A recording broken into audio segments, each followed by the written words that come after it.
Band on the field, crowd filling the stands in one of the great college towns in America to watch a football game. Ann Arbor, Michigan. Look at that sight, huh? It is football season in that wonderful state, in that wonderful stadium. We'll take you out there in just a matter of moments as the Wolverines in Middle Tennessee are about to kick off.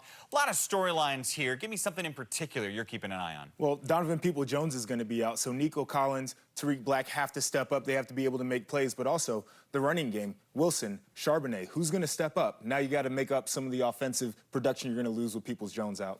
How about the coaching aspect? We've talked quite a bit about Josh Gattis taking over the offense, but how about on the other side of the ball?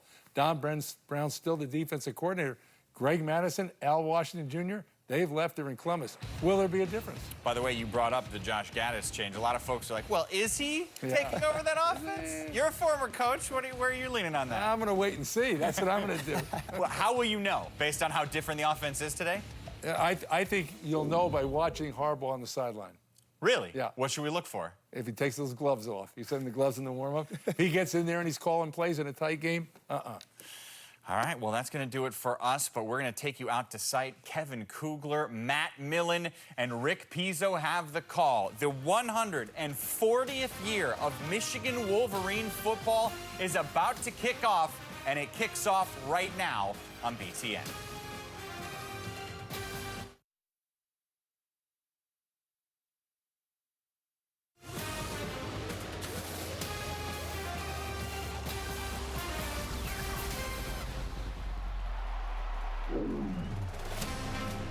BTN Football presented by Taco Bell, celebrating 150 years of college football as we kick off our season at BTN in a place that's been doing it for 140 years, the University of Michigan.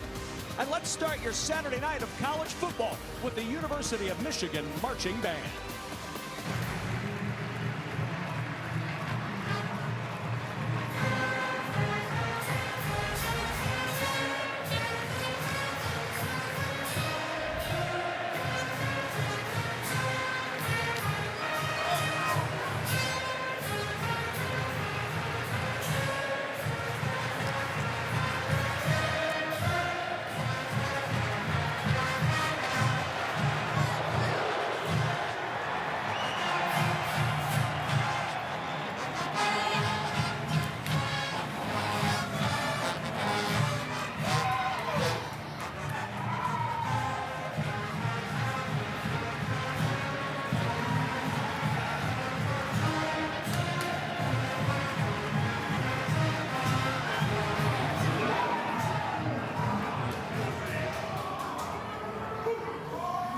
Man, does it feel good to have college football back in 2019. What a place to start it out here in Ann Arbor, Michigan, as the Michigan Wolverines get set to take the field to start their 140th season of Michigan football.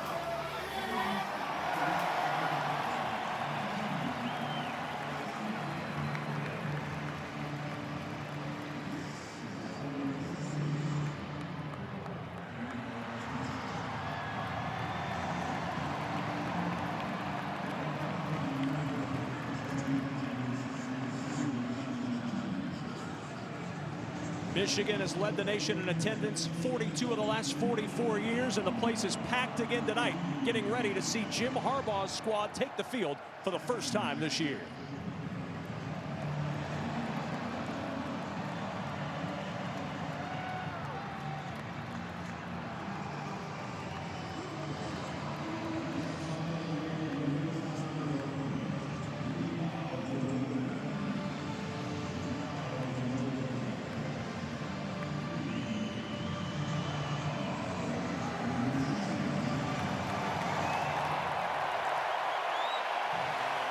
And here they come, the Michigan Wolverines, attacking the 2019 season for the very first time.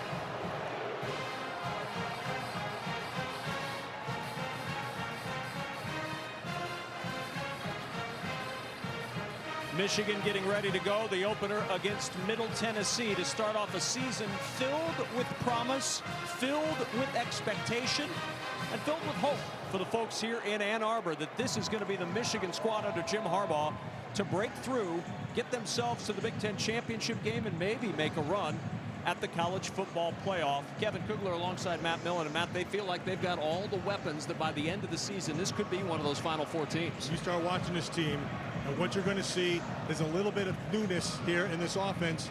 And what you watch as the season goes on is watch them get better and better and more confident. They'll be playing their best football mid-season.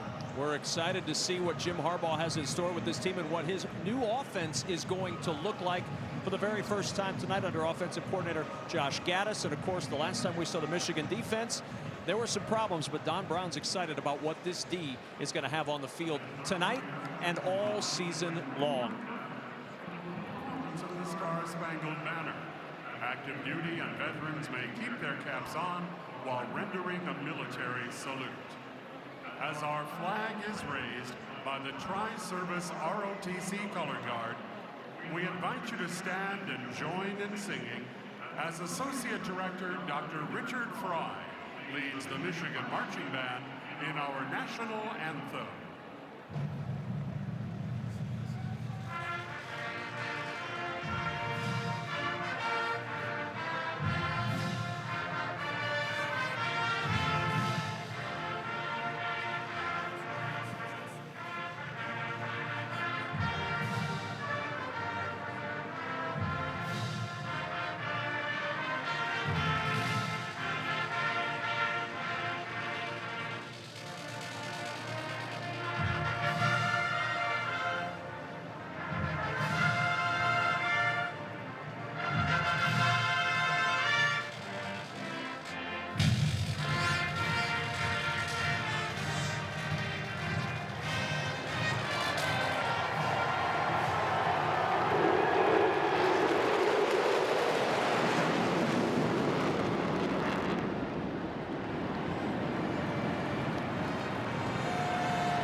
The wait ends now. It's time for college football at the Big House. At last, we wait no longer. The signing day ink is dry. Spring ball surprises are now familiar names. Down the sideline and turn on the speed. There's Rondale Moore. Rondale Moore, what a play. The way too early predictions are now too late. Shuffling catch for the touchdown. What a grab.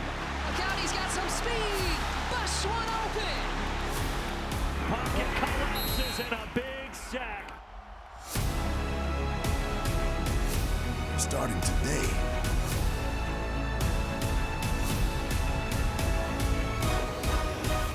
everything counts.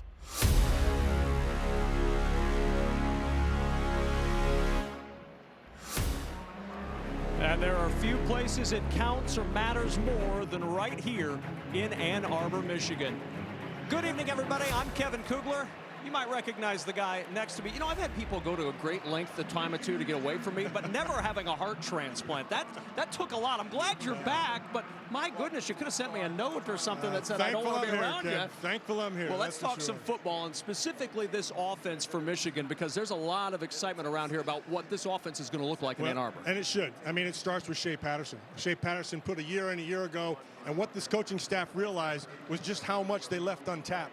So what they did in this offseason to use his strong arm and his ability to be decisive is put in a new offensive scheme. And that led him to bringing in Josh Gattis from Alabama. And what he's going to do is go up-tempo, going to have a lot of RPOs. He's putting a lot on Shea Patterson. They're going to trust in all that good judgment. And here's the thing I'm excited to watch. Everybody's excited. This is Zach Charbonnet. And what he is a big, physical, with great feet. I mean, he's rare for a true freshman. He's got it, and I'm excited to see it. Well, the last two games for Michigan on defense were ones that Don Brown would very much like to forget. But he's very confident, maybe surprisingly so, that this defense could be better than what we saw for most of the year last year. Well, and then when you start looking at your defense, you got to understand that Don Brown, this defensive coordinator, is a very creative guy, and he's an aggressive guy. So he likes guys who can get off the ball. And so they lost a lot of people in the offseason, but they keep forgetting about the guys who are still here. Kwity Paye is a guy to keep your eye on all day long. He's got great quickness off the ball. He's got good strength, and he's able to move from position to position. And what he's most excited about, and this surprised me, he said this may be, and they lost a lot in the secondary, this may be the most talented secondary he's worked with. That is high praise indeed from Don Brown. Some lineup changes, though, for Michigan. And with more on that, we welcome in the third member of our team, Rick Pizzo. That's correct, Kevin. Some late developments mean that Michigan will certainly be without one and could be without two of its most productive returning starters on offense. Donovan Peoples-Jones has been dealing with a nagging lower leg injury. Michigan coaches were hoping that they could see him during warm-ups, decide at game time. Instead, he emerged from the tunnel in a walking boot and will not see action tonight. On the offensive line, John Runyon did participate in warm-ups. He split snaps at left tackle with Ryan Hayes, but he was limited, did not look anywhere near 100%. If he can't go, that means Michigan has two redshirt freshmen at tackle today. It would be Hayes on the left side and Jalen Mayfield on the right. Certainly something worth watching as this new offense goes to work with two very young tackles on the outside. Middle Tennessee has won the toss. They've elected to defer. We'll see that offense right away.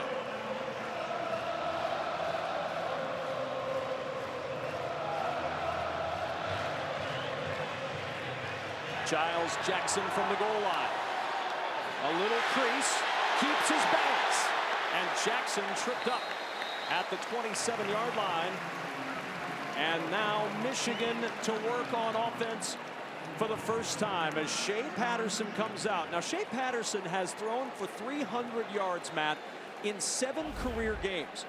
None of those games have been at Michigan. We tell you this because in this new offense, I'm going to go out on a limb to start this season. Shea Patterson's going to throw for 300 yards multiple times in games this year for the Wolverines. Oh, I guarantee that. When they get to this up-tempo and they get everybody back here healthy, there's a lot of skill on this field.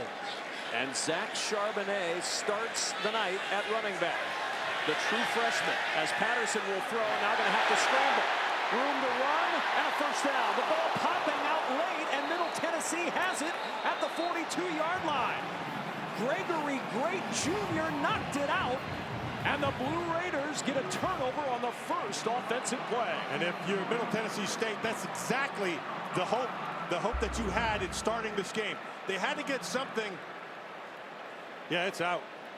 They had to get something to give them, and they're going to need more than just one of these. This ball starts coming out before he's down. No question. Our camera crew in midseason form. Tyshun Render on the top of that football after the fumble. And so on one play, a turnover, and Middle Tennessee to work from the Michigan 42. Asher O'Hara, the new quarterback for Middle Tennessee, and he finds Ty Lee on the sideline. Lee's the speed burner, Matt, and he's out of bounds at the 25-yard line for the first down. Asher O'Hara taking over for a 4-year starter, and Brent Stockstill, who has moved on to coach at FAU. 21 total pass attempts on this roster for Middle Tennessee quarterbacks. O'Hara has 20 of them.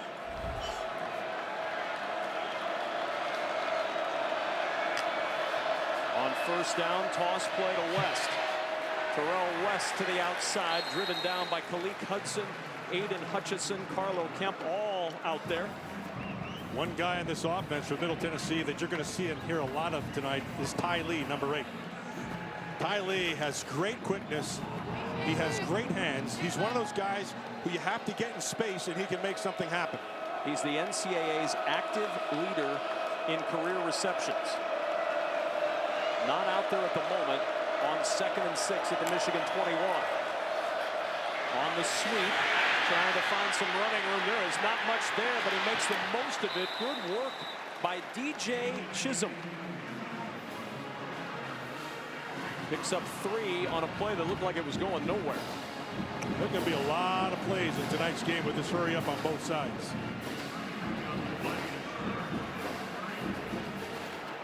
Shaton Mobley, the running back, but he's in the near side slot. Asher O'Hara out of the empty backfield on 3rd and 3 at the 18.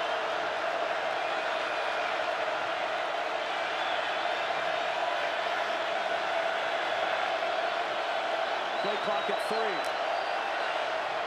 Great O'Hara jump. in trouble. A huge jump, but he breaks free. Asher O'Hara on the run, and the diving touchdown. There is a flag down, and the call is going to be offsides against Michigan as Michael Blumfor heads to the sideline, banged up. That was Khalid Hudson. He jumped the count. He had a great jump. Yeah, you're going to watch him up here, right up in the top. Touchdown.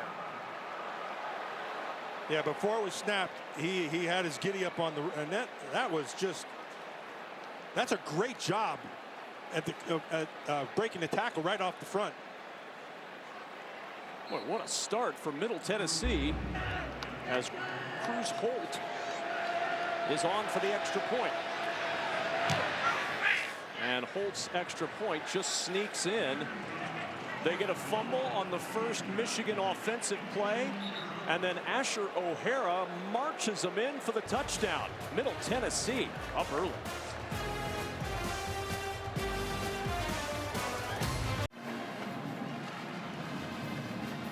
Talking with Rick Stockstill earlier in the week, and he said, look, Asher O'Hara is not really well known, but this is a real good athlete that we've got at quarterback, and he showed some of that athleticism on the touchdown run, Matt, slipping through a couple of tackles and working his way in for 6. More impressive is the attitude they brought to start this game. There was no fear whatsoever. They just attacked Michigan.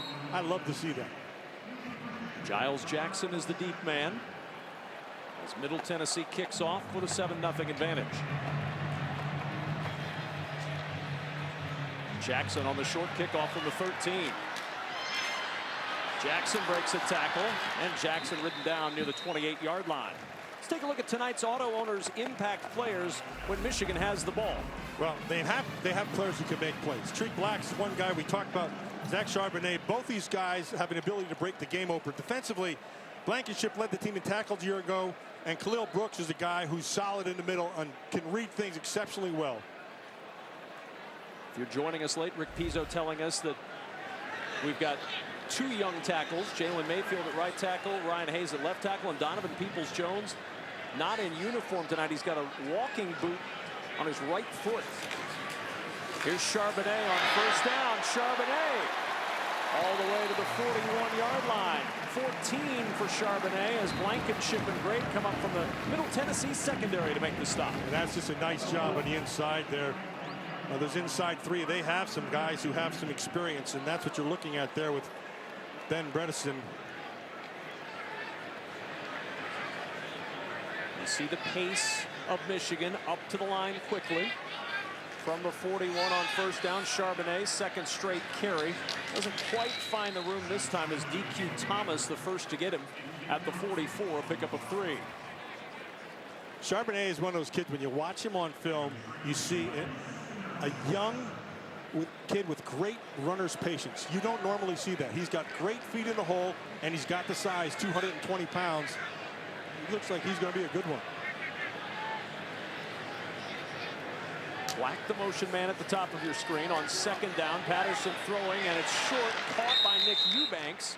But nowhere to go with Reed Blankenship right there. This was a guy that you pointed out very early. You liked what Reed Blankenship brought. He had some great credentials into this game. And he does. And he's all over the field. He sees the field well. He takes very, very good angles. And from the secondary, that's a big deal. So he sees things. He's in control back there, calling things out. And he's going to be active all day long. First team All-Conference USA pick a year ago, goes on the both Bednarik and Thorpe Award watch lists to start this season. 3rd and 7. Patterson to the sideline. That's Nico Collins with a first down to the 41. Starts with the protection, and then the ball is right where it has to be because Collins runs a great route. That's good coverage on the top side. Does a nice job of coming back to the ball. Ball's exactly where it had to be by Patterson. Jim Harbaugh told us yesterday he's been the constant. He's been the constant in that wide receiver group. First down at the 41-yard line. Christian Turner, the running back now, another freshman who played 3 games last year. Turner gets the carry. And Christian Turner upended at the 37-yard line by Desmond Anderson. Tell you what, I'm impressed with what I'm seeing right here out of this defense. They're getting to the ball. They're getting off blocks. And they're pretty darn aggressive. That's Scott Schaefer's MO, the defensive coordinator, former Michigan DC. He wants to be aggressive as Patterson fires to Nico Collins again on the sideline. Collins breaks one tackle and needed some help from another. DQ Thomas finally got there to bring him down after he slipped through the Gregory Great grasp.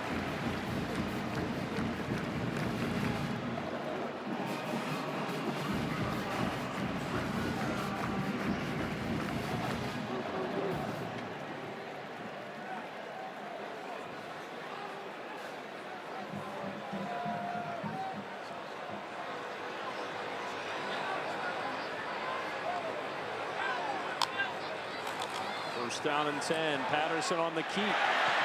Patterson just tripped up right into the game. It was Quincy Riley, a freshman corner, who made the tackle. It's a nice corner. Nice job coming off that corner and making the tackle. Sets up this third down. You saw the good decisiveness by Shea Patterson. That's what they like about him. He sees things quickly, makes good decisions. 2nd and 6 at the 26-yard line. Turner back in there at running back. Collins, the receiver, to the bottom of the screen. Fake the give to the motion man. Turner on the sweep. And Turner dunks him down the sideline for the first down. It was Ronnie Bell in motion, and then Turner used his speed to get to the edge. That's what got him there. They had that pretty well defended, and he just hit another gear to the outside. You're going to see right at the end, he just is able to turn that corner. A good job of staying on your block up there by Des Nicholas.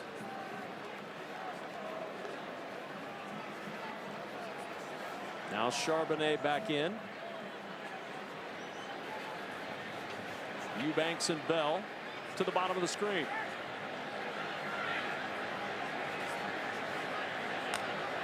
On first down, they'll bring pressure. Oh, nice. Patterson floating it for the end zone off the hands of Ronnie Bell, and the former basketball player trying to post up against Gregory Great. Just couldn't elevate enough to pull that one in. Kev, let me show you something here. This is what separates Charbonnet. Zach Charbonnet is in there, and he is going to have to pick up a blitz. And you have to be physical with him.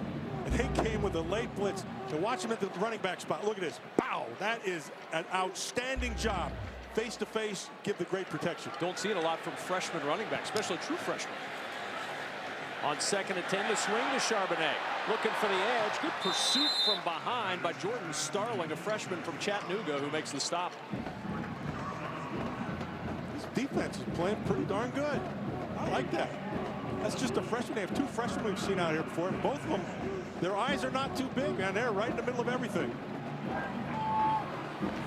Well, Scott Schaefer living up to the reputation. They are attacking on almost every play defensively, Matt. The only thing they don't have is they don't have a pure pass rusher, so he has to manufacture it with blitzes, which it looks like he may do here. On 3rd and 6. Tariq Black at the top of the screen with Ronnie Bell. Michigan tightened down.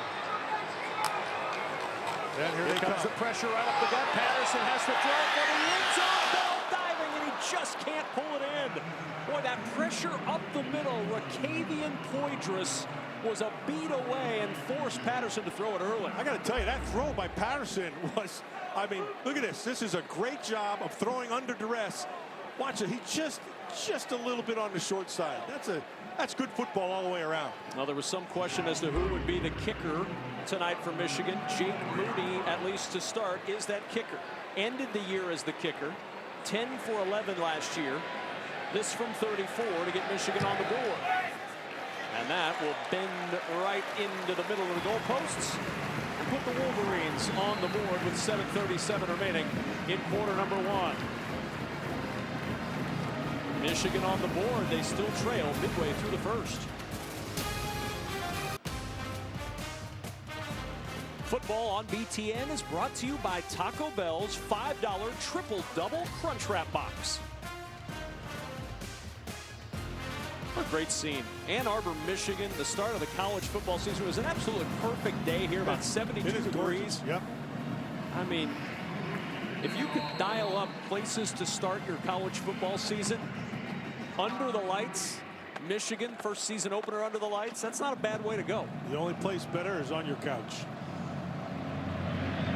It's BTN's first night game in Michigan, too. We're excited to be here. 7-3 Middle Tennessee.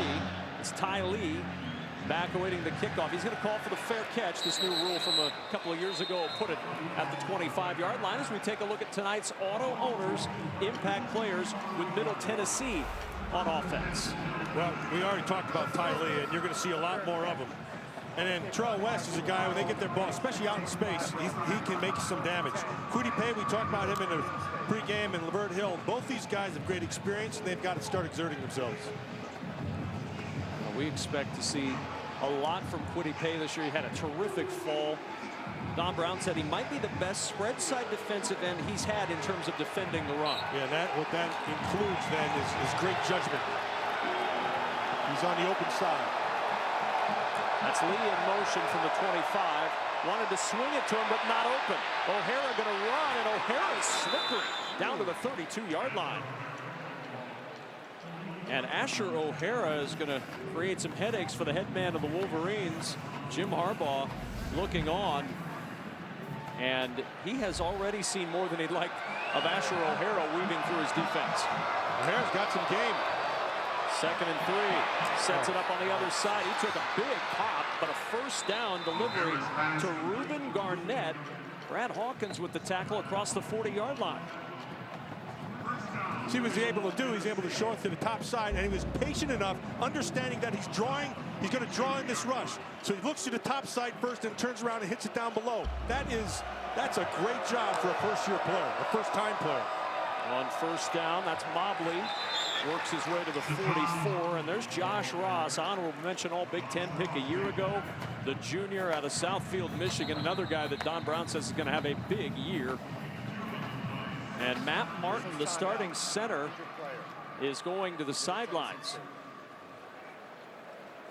So an injury will send Martin to the sidelines. It's a big loss right there.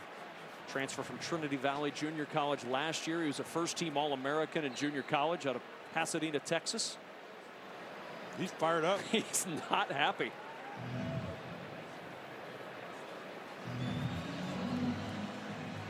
So Cole Kirby takes over at center. He's a sophomore from Franklin, Kentucky. Motion out of the backfield from Mobley. Emptying it out for O'Hara. Pressure coming from Michigan. O'Hara jump pass, and Mobley drops it at the 45. This was earlier. In fact, the very first play for Michigan, a fumble by Shea Patterson recovered by Middle Tennessee. It led to this. Asher O'Hara looked like he was dead to rights and instead dove in for the game's opening score. So O'Hara kid, he's got something to him. Michigan's been countering with a lot of man and bringing people. Here they go again. Pressure up the middle, and he's buried. Jordan Glasgow with the sack. Glasgow came off the right side of the deep right defensive side. They're bringing people. You're going to see him down here, number 29. And so they pull that tackle and tried to bring the guard back out to him, and he was just too fast off the ball. Had a good first step, and now was able to get him there. When you're in man coverage like that and you're bringing an extra guy, you got to stay solid in your protection and block from inside out. So he tried to pull that tackle and it got him beat. Lavert Hill back awaiting the punt. Almost blocked. Maybe got a hand. May have gotten a piece of that one. It ends up short. Kalik Hudson was the guy who provided the pressure. And nowhere for Kyle Ulbrich to go with that one. He's a transfer from Valparaiso. Kalik Hudson with the pressure, and Michigan with excellent field position. 5:20 remaining in the first. Middle Tennessee and Ann Arbor with a 7-3 lead for head coach Rick Stockstill in his 14th season and his 37th in coaching. Now, you look at the longest tenure of active head coaches. Kirk Ferentz is the longest tenured coach in Division I football. Rick Stockstill in there at number 6, right behind Mike Gundy and Frank Solich, Kyle Whittingham, all 15 years at their respective schools. And Gary Patterson, who we'll see in a couple of weeks on BTN when they take on Purdue. But Rick Stockstill has just been a tremendous ambassador for Middle Tennessee. Done a nice job with them, too. 6-time coach of the year in his league. And on first down, Christian Turner delivering a little heat at the end of that. He is not down, and he continues to move to the first down. That's good toughness. He never quit. Lowered his shoulder. Watch him just continue. Let's see if his knee comes down. Watch, he's going to lower his shoulder right here. Boom, that's nice. Oh, knee's down. Knee is They down. better snap it quick if they want it. Yeah, they must not have seen it upstairs. That's on Josh. So a first down and 10 at the 41. Patterson to the sideline. Tariq Black with the catch. 9-yard pickup, shoved out by Desmond Anderson. That's a pretty good throw, Kev. That's from the far hash. He's throwing a dart right there to that down marker. It's a first down. That's a nice throw by Patterson. You know, it's going to take some time for them to get used to Josh Gaddis's offense. But right now, they look like they're in pretty good control here. Dylan McCaffrey in the game now, lined up as a receiver on the top side. He's coming in motion. The fake to McCaffrey, the give to Turner, and Turner cuts left side, and it was a first down on that catch to the sideline, and he gets 3 to the 28-yard line. So there's Dylan McCaffrey, a guy they want to get involved in a variety of ways. The 6'5", 220-pounder Dylan McCaffrey has a lot of bright future for him. Let me tell you, I'm watching the film. This kid, that ball jumps off his hand. He throws an excellent ball. He understands this offense. He's very decisive, sees the field. They need to get him on the field. There's a flag. Legal substitution. Michigan, number 7. The player reported in, then went out without playing one play. It's a 5-yard penalty. Let's check in downstairs with Rick Pizzo. Kevin, it's fascinating to see Dylan McCaffrey in the game at wide receiver. Jim Harbaugh was clear and emphatic all offseason, saying he would play 2 quarterbacks in every game this season. I asked him at media days, point blank, does that mean at quarterback, or could we potentially see one of those other quarterbacks other than Shea Patterson at a different position? He gave me a definitive answer. He said maybe. Paused for a second and then said, or maybe not. Strange, he usually reveals so much as McCaffrey is tripped up at the 33-yard line. Loss of about a yard on the play as Cody Smith with the tackle. He also said at media days that True Wilson was going to be the starting running back, but look, a lot changes in fall practice. I don't consider that at all misleading. I consider that at that moment, that's who was going to be the starter, but then Zach Charbonnet had an unbelievable fall camp. Hassan Haskins in now at running back, another freshman. McCaffrey back on the sidelines on 3rd and 11. Patterson under heat, and Patterson is buried. Khalil Brooks with the sack, and Middle Tennessee is going to force a turnover on downs or a punt here on 4th down for Michigan. Yeah, that's on Haskins. He just comes in the game, and you're going to be in protection. Now he's got to take him from the inside out. He waited on him. See, he was hesitant. You see, he tried to see what he was going to do, and that's what got him beat. If he was more aggressive, blocked from inside out, he'd be fine. Will Hart to punt. Reed Blankenship to return.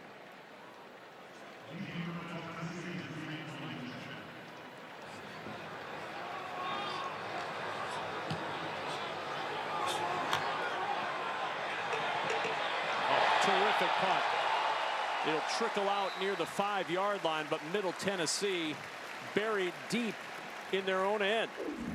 But the Middle Tennessee defense doing the job early, stymieing Michigan.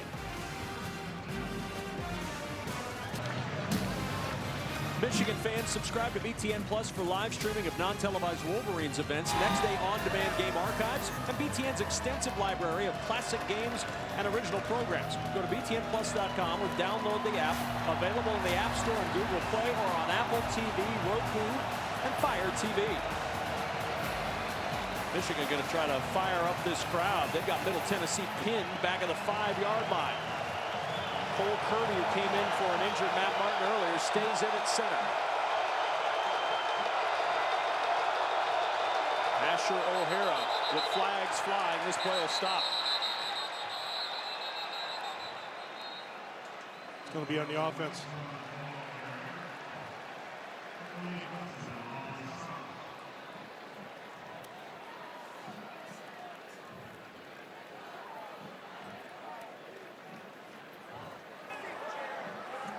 Prior to the snap, false start. offense, number 66. Half the distance to the goal from the previous spot remains first down. That's Will Gilchrist, the left tackle. I guess the good news for Rick Stockstill's team is when you're down this far in your own end, there's not far to go. 2-yard penalty, Yeah. You'll take that.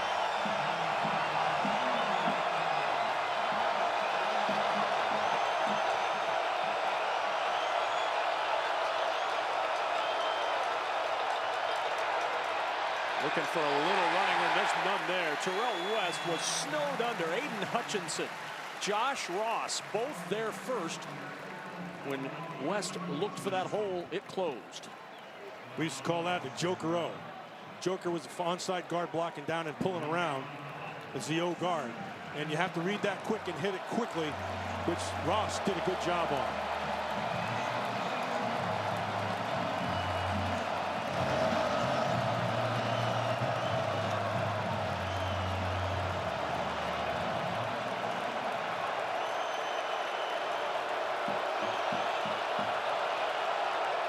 O'Hara, backside pressure coming, incomplete. Garnett was the intended receiver, but you felt like O'Hara could feel Khaleke Hudson breathing down the back of his neck as he rolled right. Well, their protection dictated with that roll. Somebody's coming off the backside. You're going to count on your quarterback's legs to get the ball out before he can get there. Michigan's gone a lot of man coverage here.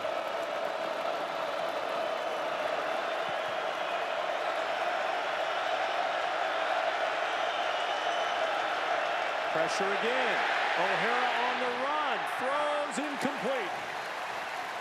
That was Mike Dana who was providing the pressure, the grad transfer from Central Michigan. Yeah, so here's the concept, okay? They're going to roll away and they're going to leave that backside guy unblocked, okay? And so this happens to come from the front side because he sees it coming to him, but it's man again, and they bring an extra defender. That's Don Brown just being aggressive down there.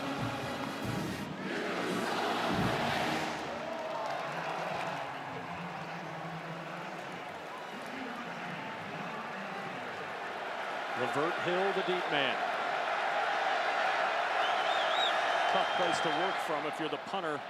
Kyle Ulbrich gets off the short punt. Lavert Hill tackled immediately. Good special teams work by Middle Tennessee as Anderson got down after the 36-yard punt, nowhere to go. And we saw just a moment ago Ambry Thomas on the field for Michigan. There was some question as to whether he'd be able to go. He's been battling colitis throughout fall camp, but Ambry Thomas got back on the practice field this week. He's in the game tonight. Now there may be a pitch count, so to speak, on Ambry Thomas, but Michigan fans are thrilled to see him out there. The talented corner adds some depth to a much-needed position. True Wilson in at running back for the first time tonight. Black and Collins, the receivers, to the bottom of the screen. It's Wilson's first carry. And Wilson picks up 3 to the 36. Before the action kicks off on Saturdays, Dave Revson, Jerry DiNardo, Howard Griffith, and Michelle McMahon get the excitement started. BTN Tailgate, Saturdays at 10 a.m. Eastern, presented by Geico on BTN and the Fox Sports app. You know, I really haven't seen Josh Gaddis go to that high up-tempo offense yet. They're lining up at the line of scrimmage, but they're taking their good old time. Usually after a big play downfield is when they do it. 2nd and 7 at the 36. Play action. Patterson got some help from Wilson. Back all around. Touchdown.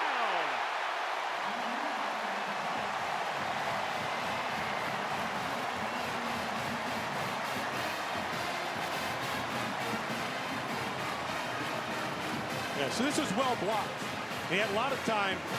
True Wilson was sacrificial in what he did with his body.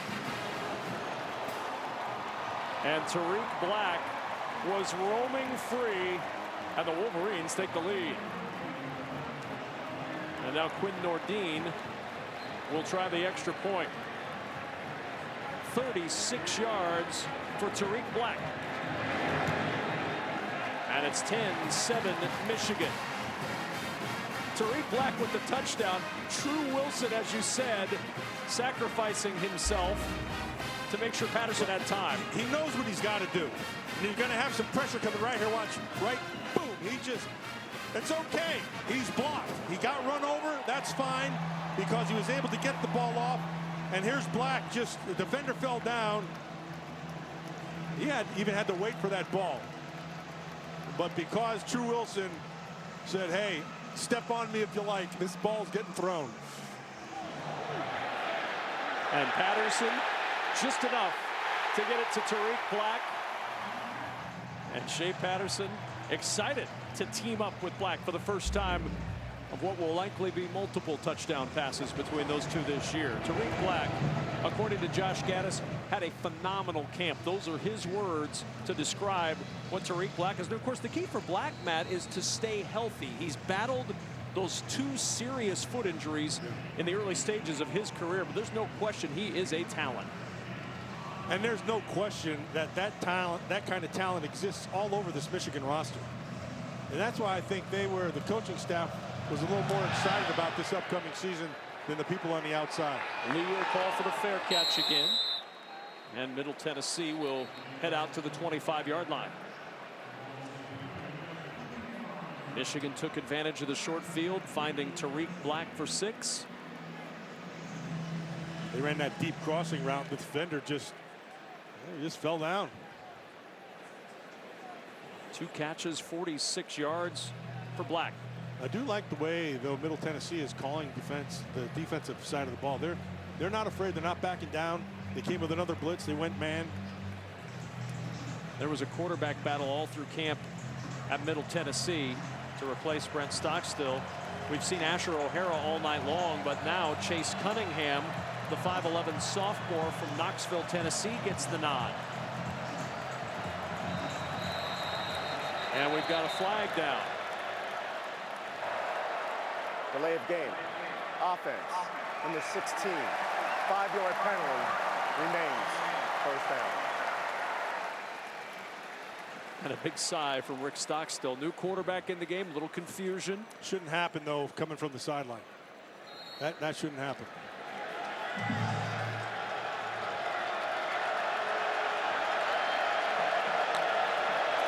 First and 15. Cunningham going up top. One-on-one coverage, and the pass incomplete. He was looking for DJ England Chisholm. One-on-one on the outside with Vincent Gray, the freshman. Gray had good coverage. Now, a great ball would have given him a chance. It had to be onto the top side. They threw that one behind him.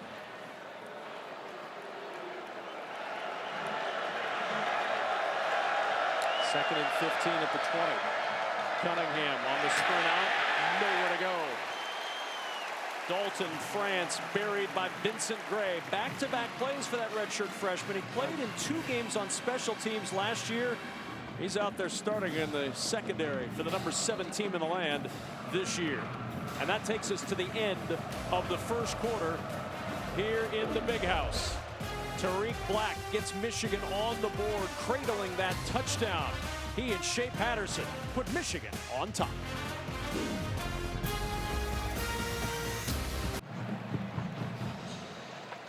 Michigan with a 10-7 lead as we start the second quarter. Now let's take a look at the house they built by Rocket Mortgage by Quicken Loans. And for Jim Harbaugh, 10-0 in non-conference home games as Michigan head coach. He's got a lead as the second quarter begins, and his defense has been flexing its muscle. 42 yards from Middle Tennessee on the first drive that resulted in the touchdown.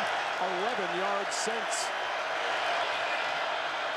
And a swing pass looking for running room, and there is none there. Brad Hawkins all over Jaron Pierce.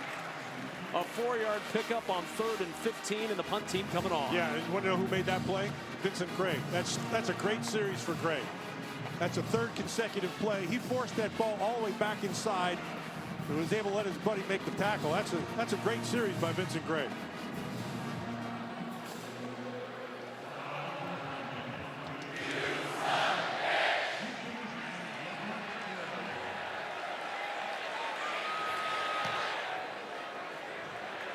Hill ranging to the near sideline, fields it at the 34. But Hill backing up, in trouble, and Hill right back to where he started at the 34-yard line.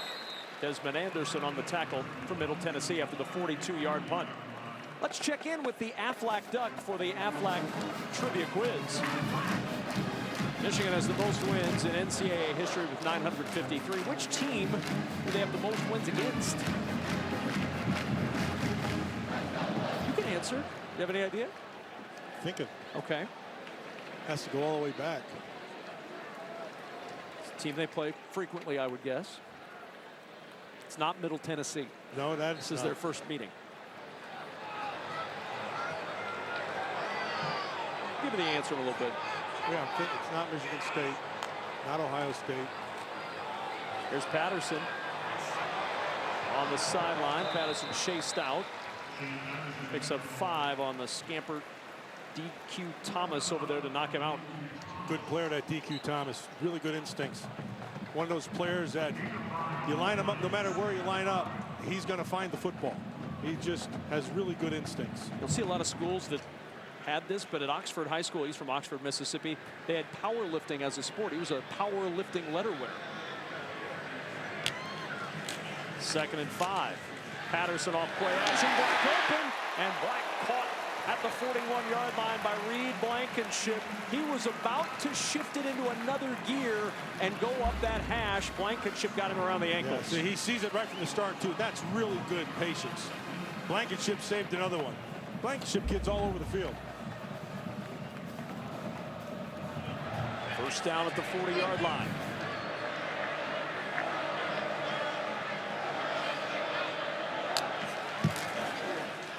Patterson again. Quick toss. Black another catch. And Tariq Black another first down. This to the 28, a pickup of 12. We got somebody hurt. Yeah, this is just simple. They're playing a zone. They're just throwing it back underneath. That's nice by Patterson. Khalil Brooks is the injured Blue Raider. One of their linebackers. We've called his name a couple of times tonight.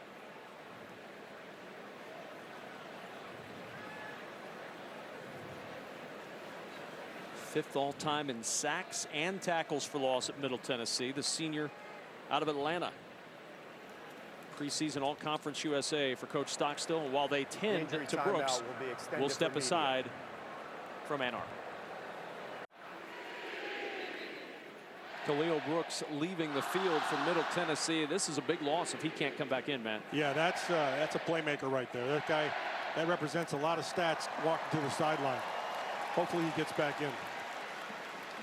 We're just watching Blankenship, the safety back there. He reminds me of a guy I played with by the name of Van McElroy, the Pro Bowler. Oh, sure. An excellent player. Great instincts, just like Van had. Shea Patterson, 9 of 11 to start his season for 106 yards. From the 28 on first down. Play action again. Patterson back up top. Patterson for Nico Collins. Leaping grab for the touchdown.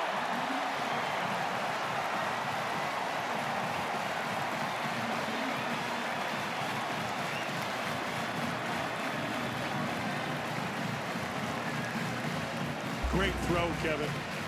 And then let's just see this. There's the catch. And there's no doubt that he has complete control all the way through. And that whole thing starts and ends with the protection. This offensive line is doing a great job of protection today. 6 straight completions for Shea Patterson. And the extra point up and good for Michigan. And Nico Collins, who had 6 touchdowns a year ago, grabs his first of the year. Yeah, look at this. And they're bringing extra people. And there's nobody around there. Shea Patterson has lots of time to step into it and make a great throw.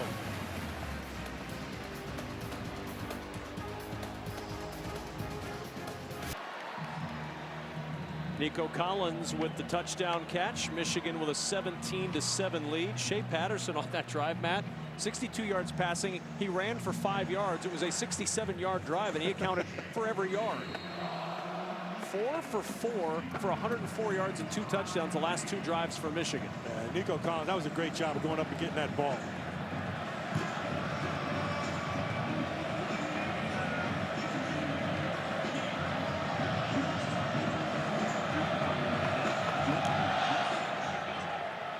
Another fair catch signaled and made by by Middle Tennessee. They'll bring it out to the 25. As promised, let's get your Aflac trivia answer. Maybe you knew this already. Northwestern's my final guess. All right, your final guess is Northwestern. Which team do they have the most wins against? The answer is Minnesota. There you go. So Minnesota is the team they have the most wins against. You can test your knowledge again with next week's Aflac Trivia Quiz. You knew it had to be a charter member of the Big Ten. Couldn't be any of the newcomers to the league, Rutgers, Maryland, Nebraska.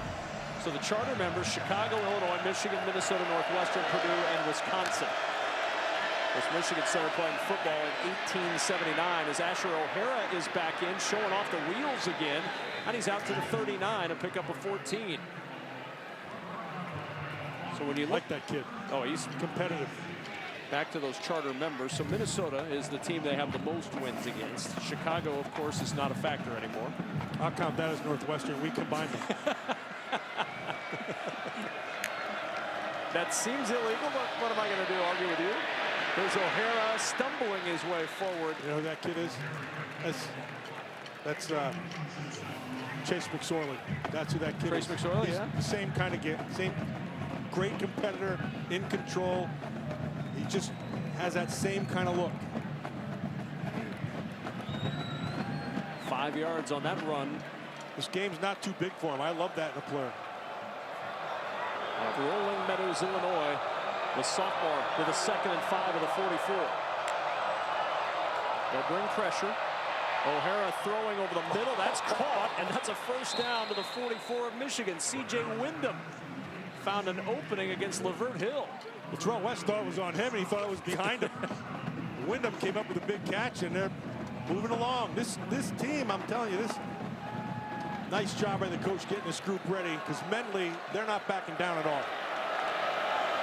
West motioning to the left side of O'Hara. O'Hara, another good run as he gets across the 40 to the 39. 5 more on the ground before Jordan Glasgow can make the stop.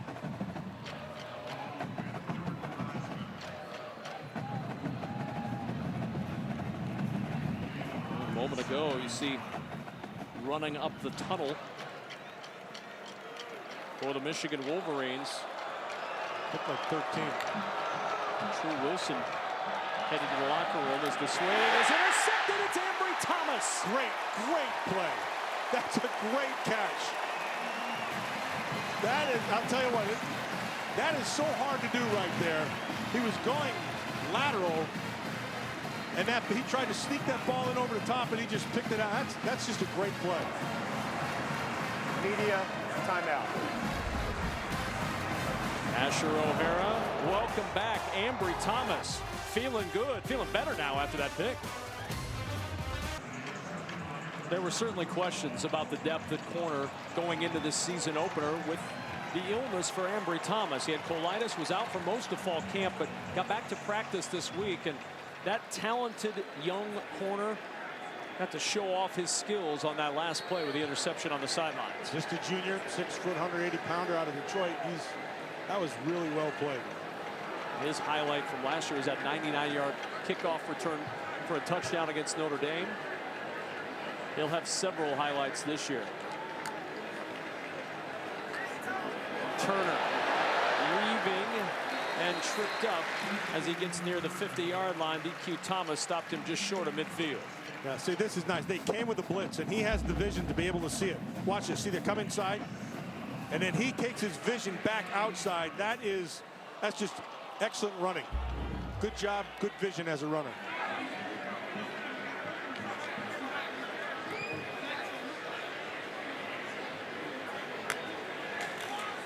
Here's Turner again. Not much room there. Trey Philpott's first to get him, but a rare shrug of the shoulders play for Michigan over these last couple of drives. 39 yards and a touchdown, 4 plays, 67 yards and a score to take the 17-7 lead. The only thing you haven't really seen out of Michigan is their offensive line just overpowering the front. Now, part of that is because defensively they've given them more numbers than they can handle with blitzes. 3rd and 1. Bell in motion. Turner gets the carry. Turner finds the first down yardage. To the Middle Tennessee 47-yard line. Cody Smith with the tackle there. A little bit of running room inside, and this time they brought a blitz also. So they're giving them a lot of numbers. The Michigan offensive line did a good job of moving that center of that pocket out of there, and he was able to pick up that first. Those two freshman tackles, Ryan Hayes and Jalen Mayfield, are seeing a lot tonight. Yeah. From the 47 of the Blue Raiders. Haven't had much pressure off the edges either.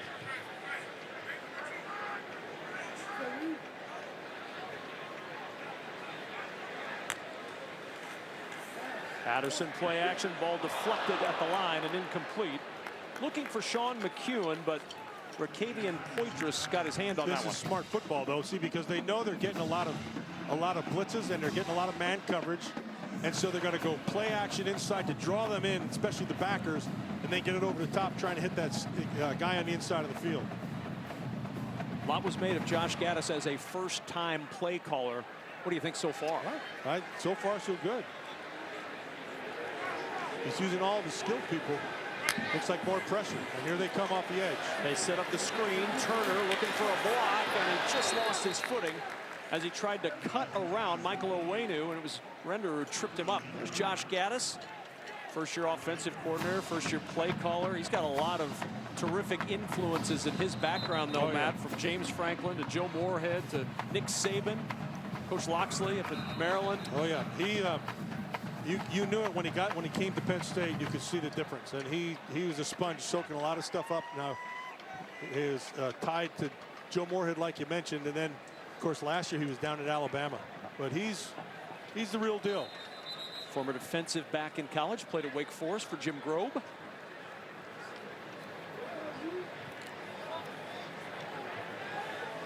Clock situation. Clock operator, please put 8:52 on the game clock. 8:52. Thank you. 6 seconds added to the clock.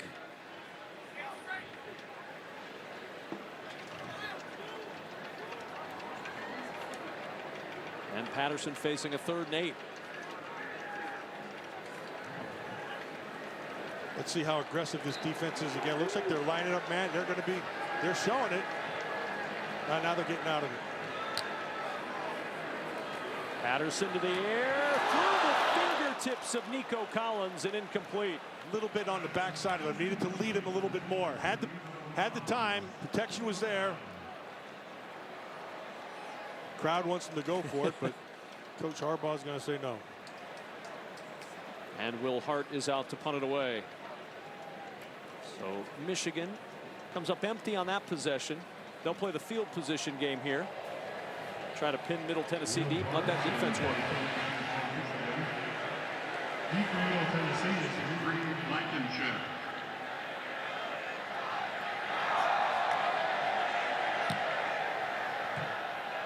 Short punt. Reed Blankenship will let that one bounce. Takes a good Michigan roll. It'll trickle inside the 5, and Middle Tennessee pinned against their own end zone again. 8:29 remaining in the second. Wolverines up 10.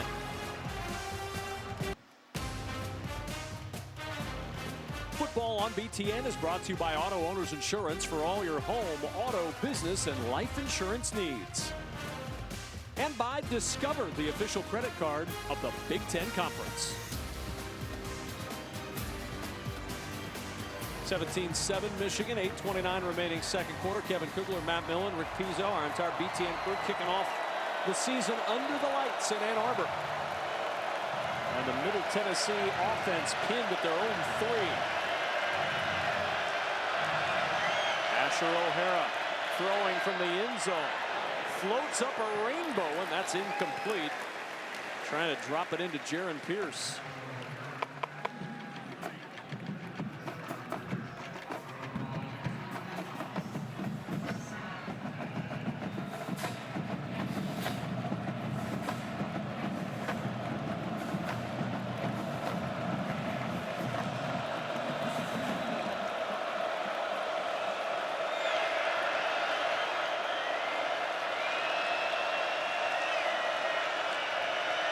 O'Hara, pressure coming, just got rid of it. Looking for his star receiver, Ty Lee, who makes the catch at the 21. I would expect to see more Ty Lee. He felt the pressure on the backside. He knew it was coming.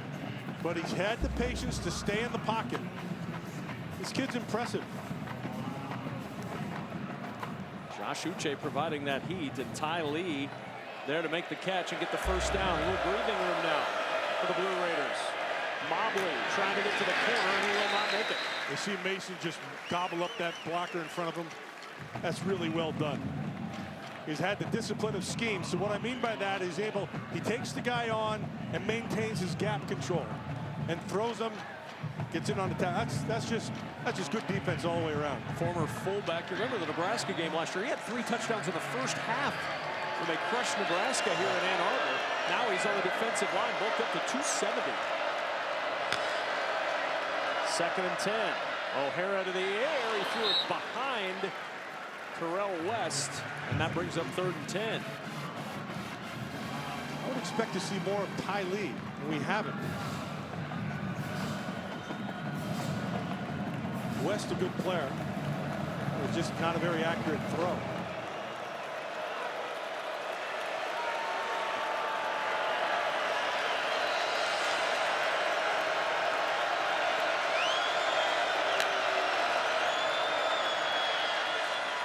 Swing pass to West. Positive yardage, but not near enough for the first down. Stopped at the 28-yard line. And now 4th down for Middle Tennessee. Good job there by this defense. They're going to look to see if this was a phone. That ball's out. That ball is out. Now, was there a clear recovery? And it could have been that. Did he recover it? No. See, it's still out. That's Michigan's ball. That is going to be Michigan ball right there. Well, they better snap it right away. And there's the stoppage.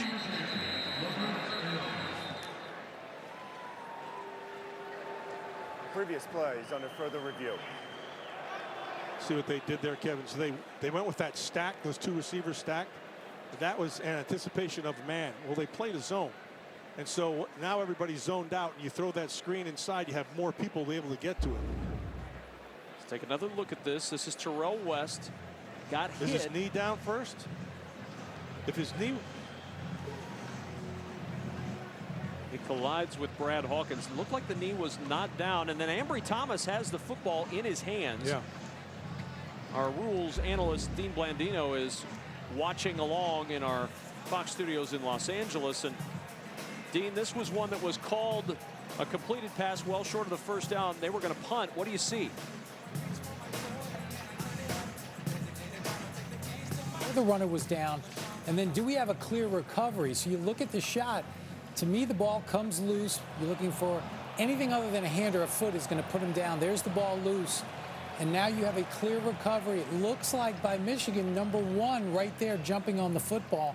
So ruling on the field was down, but they should change this to a fumble with a clear recovery and give the ball to the defense.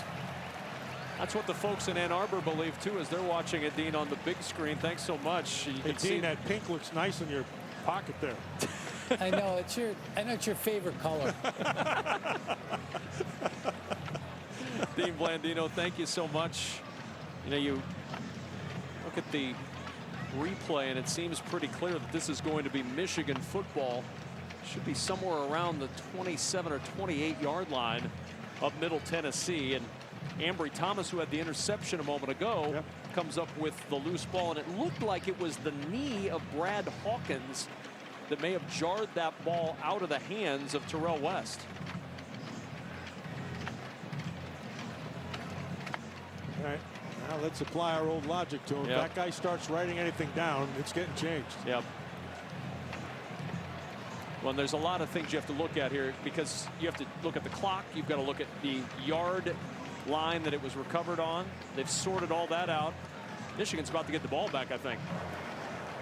After further review, the runner was not down before he lost possession. The ball was recovered by Michigan. The ball will be placed at the yard line, 1st and 10. Clock operator, please put 7:19 on the game clock. Thank you. Well, you can see the frustration on Rick Stockstill's face. That's a gigantic turnover in this situation. And it's the right call. Good job by our replay crew tonight. They buzzed down, got in there, made sure the call was correct on the field. And now first down for Michigan at the 28-yard line.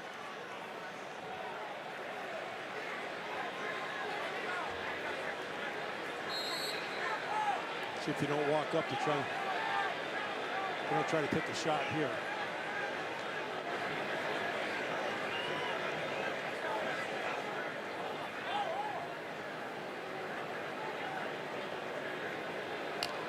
Patterson with 3 receivers to his left.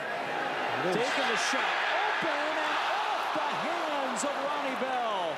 He lost his defender, but couldn't pull it in for 6. So here's one of the general rules with offenses like this. Anytime there's a change of possession, a big play, they're going to try to take a shot right away and bury it. And they had it right just off the fingertips. That's a really good throw. You know what? He's got to make that catch.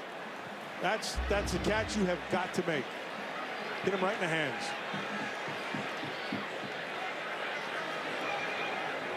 Second down at the 28. Patterson going up again. He's got his tight end. It's McCune breaking tackles and into the end zone.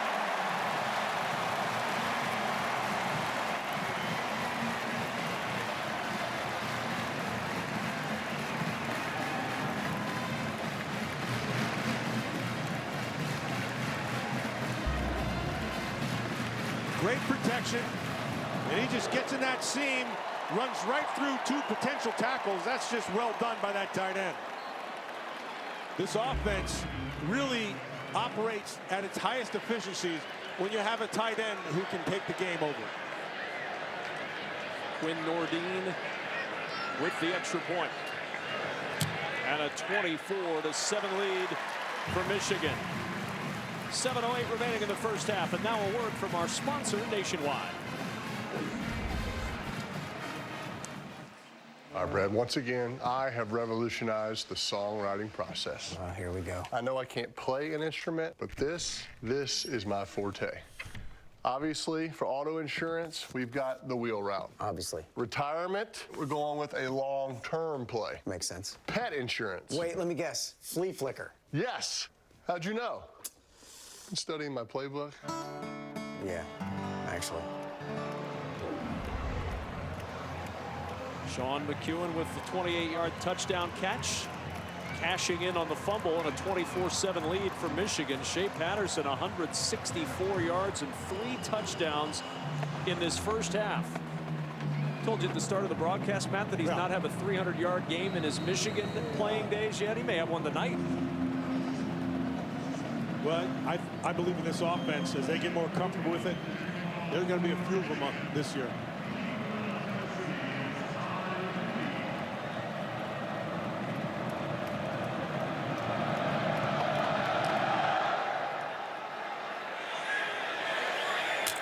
And the fair catch brings it to the 25, and we'll take it to our BTN studios in Chicago and Dave Revson. Kevin, thanks. Want to update you on Iowa and Miami of Ohio. Slow start for the Hawks, but they get the TD there. Nate Stanley to Brandon Smith. Beautifully done. Iowa has moved ahead late in the first half. Guys? All right, Dave, thanks very much. Been a nice game for the Big Ten today. Yeah. Ohio State got it going early. Nebraska had some fits and starts, used 2 defensive touchdowns and a special teams score to get their season opening win. It didn't get lightninged out this year like it did last year. Maryland hung 79 on the board. I think that's going to be a little bit of a sleeper team there. Loxley's pretty good. 2 Big Ten teams with 79 points on the board today as Ambry Thomas makes another big play. 7 teams in the Big Ten in the top 25 in that preseason poll. Tied for the most Big Ten teams ranked in the preseason AP poll. There were also 7 up there in 2000. This is a year in which the Big Ten has a lot of depth in both divisions. The 2 division races are going to be fascinating when we get into conference. Wisconsin, don't sleep on. That defense played pretty well today. Free play right here. Up top with flags down, trying to drop it over the shoulder of C.J. Wyndham. And offsides will be the call. Looked like Ben Mason was a little early. Offside. Defense, number 42. 5-yard penalty. Remains second down.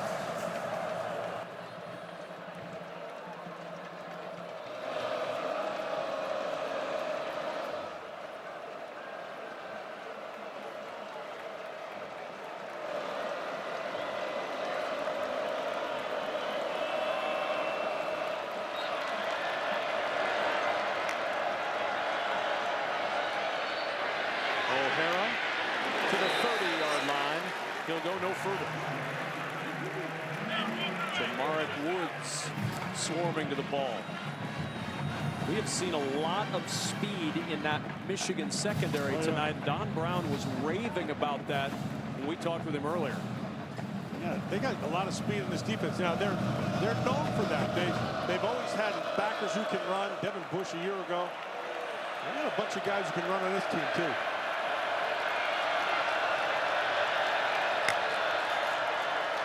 Four-man pressure, swing pass to Mobley, and Mobley dropped at the 32 by Josh Ross. Josh Ross did a great job of using his angles. He gave him nowhere to go. See how he took away the top and forced him to come back inside to him. Watch his angle. Really well done. That's really well done. Good job, John Ross. Josh Ross, I should say.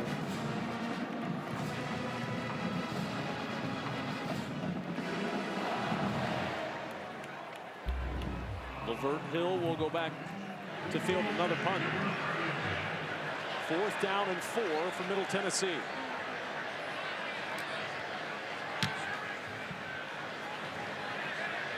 Fair catch by Hill. Bobbled. Middle Tennessee on top of it at the 34-yard line. The muff punt turns it over to the Blue Raiders.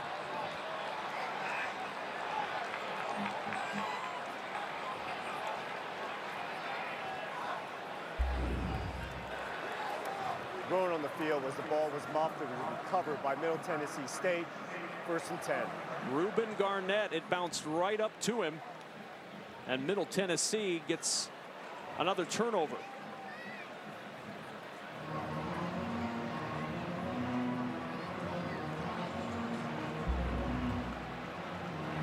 Their only touchdown of the ball game came after a fumble on the first play of the game for Michigan offensively. O'Hara wants to go up top, has to jump it out with pressure to Mobley, and Mobley spins his way to the 27-yard line. I am really impressed with this O'Hara kid. This kid, he's a gamer. The game is not too big for him. He's competitive. He gets after it. I mean, he's just got a good feel back there.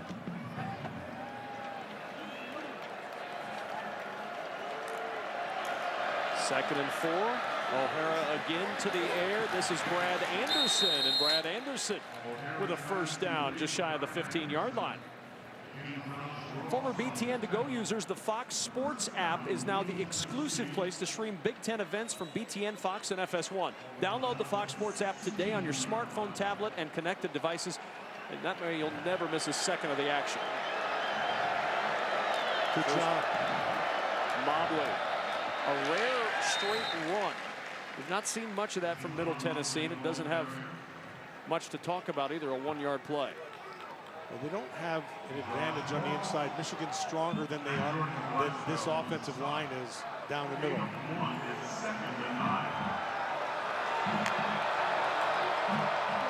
Toss play, Mobley. Great job up there. Down at the 8-yard line, Brad Hawkins and Lavert Hill closed on him short of the 1st down. Is that Pierce out there, 86? Yep. That Pierce has been blocking his rear end off. That's a 2nd, 3rd play in a row. He has really blocked well.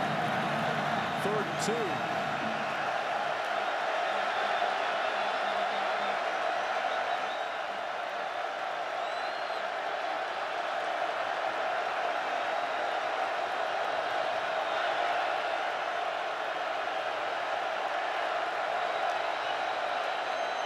O'Hara jumps pass to the 5, lunging for the goal line and short at the 1. That is all O'Hara.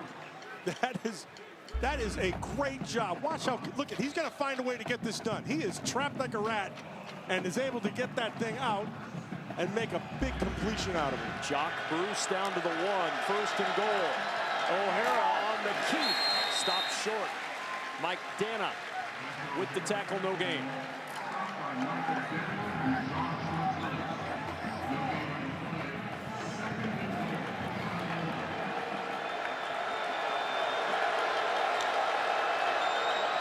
O'Hara, the swing pass at the it's Vincent Gray. What a game. The first half, Gray's having his a great inside-out tackle. They try to pick him, watch his bam. That is really well done. Tyrese Johnson caught that pass, looked up, and Gray, a heat-seeking missile. 30-second timeout. We're back in 30.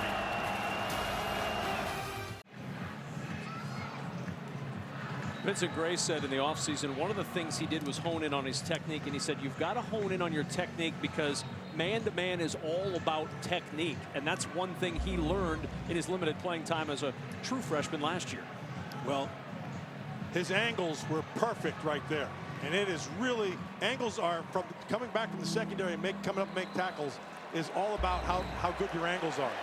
You can really tell he really took advantage with Lavert Hill out. He got a lot of extra reps in the spring. It's paid off. Huge third down and goal right here.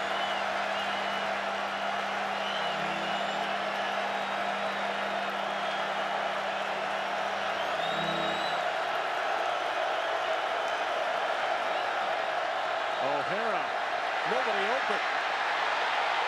Now floats it for the back of the end zone. Touchdown! Jaron Pierce got free, and O'Hara found him on the roll for 6. A little shot put pass to Jaron Pierce. He wanted to make sure, but the whole thing happens because of one man's feet, and that's right there, O'Hara. Pierce gets loose. They must have blown the coverage back there.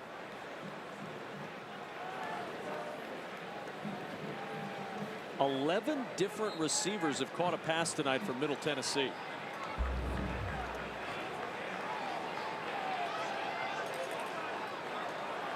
Cruz Holtz extra point up and good, and the Big House quiet for the moment with 2:12 remaining in the first half. Another 30-second timeout here on BTN.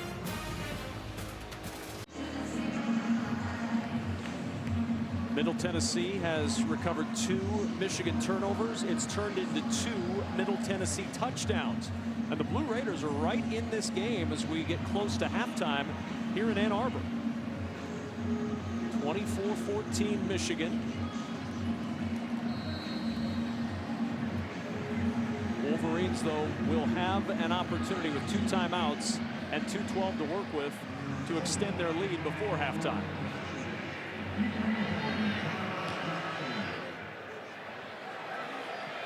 Giles Jackson from the 6-yard line. Jackson, a little head and shoulder fake, got him some room and out of bounds near the 40-yard line. Let's go back to that Middle Tennessee touchdown, man. Yeah, and you want to see where the heck he comes from. It's all the way from the other side. It's right over here. Watch Jaron Pierce. It's going to be a crossing route. So they're going to look to the top side. Now he's looking to get somebody bumped off, and that's where it happens, right on the inside. He becomes free, gets to the back of the end zone, and O'Hara is able to make the throw. Jim Harbaugh thought there should have been a hold called. Well, he probably was looking back inside, but once he rolls out that pocket, they normally don't do anything. They could have called a pick because there was a pick back inside. But if you're on offense, you just call it a rub. You were not on offense. You called it a pick. You better believe it. Here's Charbonnet out of the backfield. Another one of the areas that they really think this freshman can help them is catching the ball out of the backfield. Zach Charbonnet appears to have the total package. 2nd and 5 of the 44. Hurry up now as Patterson to the sidelines. His tight end, McCune, out of bounds in Middle Tennessee territory. He's got to be getting close to 200 yards in the first half. He's closing in, Matt. Over 170 yards passing now.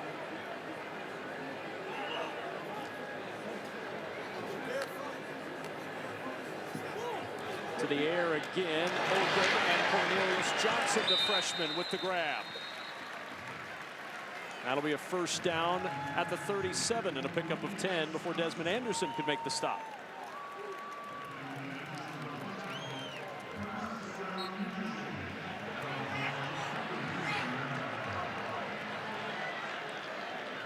Johnson and Sainristil still to the top of the screen.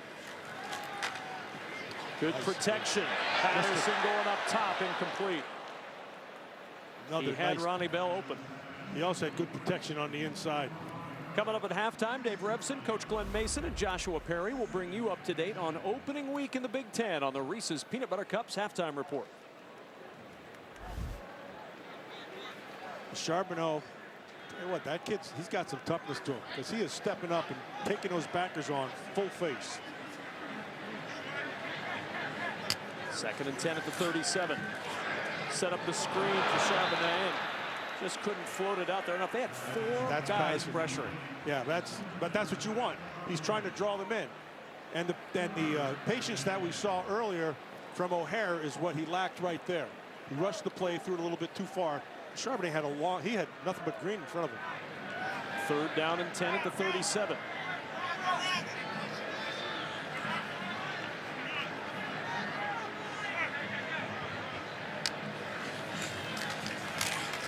Pressure coming. Patterson in trouble and he's sacked.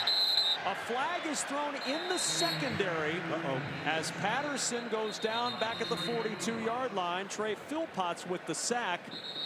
But did a flag help Michigan here?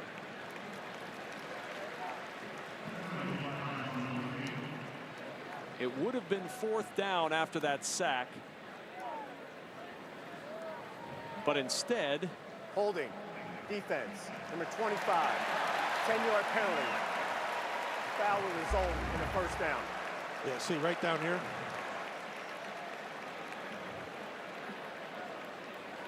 Oh yeah, that's not holding. That's called mauling.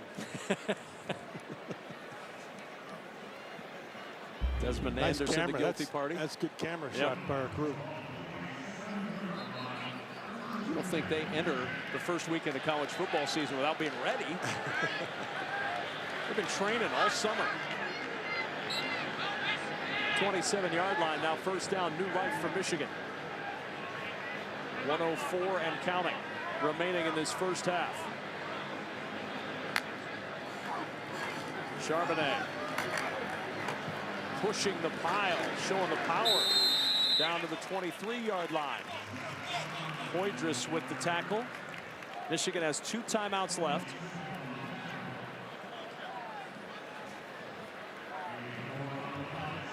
Second and 6. That defense is looking a little tired. They're walking back now. Pressure coming. Patterson hit as he throws for the sideline, incomplete. They brought the heat from Desmond Anderson, who got to Patterson just as he got rid of it, and it's 3rd down. Yeah, they brought him down from the short side of the field, and that's just good, clean football right there. That's half a step. Did a good job. Let's set up this 3rd down. Tell you what, this defense hasn't backed down at all. Big 3rd down here. 10-point game, 29 seconds to play in the first half.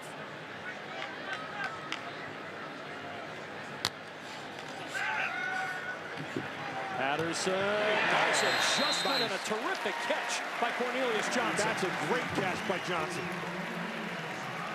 Now he throws this ball before he gets out of his break. You're gonna watch it. See this? Ball's in the air. Watch the adjustment. He turned back inside right at the last second, pulled it in with one hand. And Patterson will clock it with 20 seconds remaining in this first half. Yeah, that ball should have been thrown on the outside. What a great adjustment.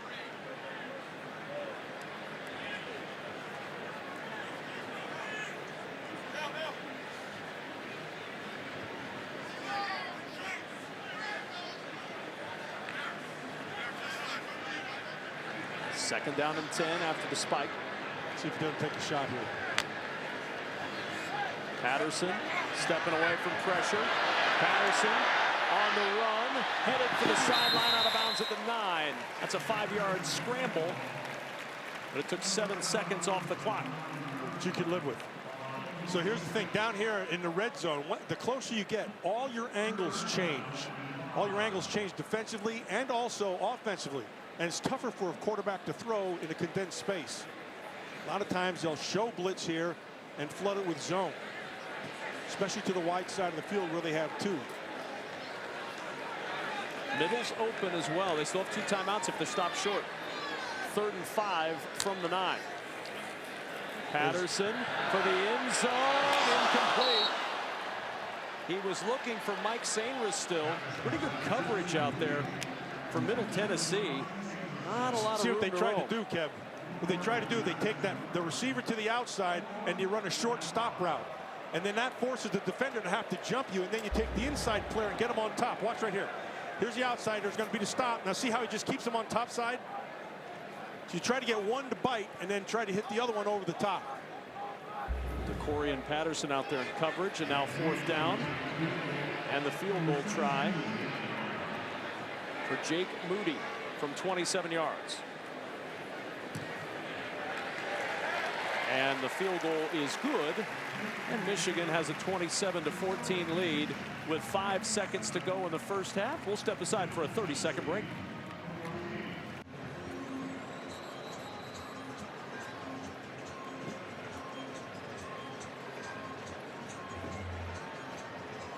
That's certainly, with the way they've been able to move the ball pretty consistently against Middle Tennessee, you'd have loved to have had another play to run offensively as opposed to taking 2 timeouts into the locker room. Yeah, and if you're throwing the football, you're going to stop the clock regardless.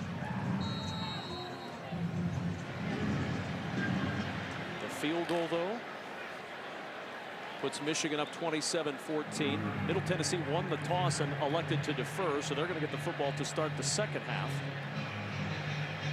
Tell you what, this team didn't tuck its tail and run away. I'm impressed with them. And that'll go into the end zone for a touchback. So Middle Tennessee will likely take a snap, more likely take a knee, and we'll head to the locker room. Entertaining first half, Matt. We've seen good things from both sides. I think both coaches are going to have some positive things to talk about in the locker room. Biggest surprise for you? Yeah. There's a couple of them. Asher O'Hara has been one of the biggest surprises. That's for me, yeah. I mean, you didn't know what to expect from a quarterback who's seen very little time, and this team replacing a 4-year starter. He's been very game. 9 straight completions over the last 2 drives, not to mention his running ability. Yeah, this game is, he's very comfortable here.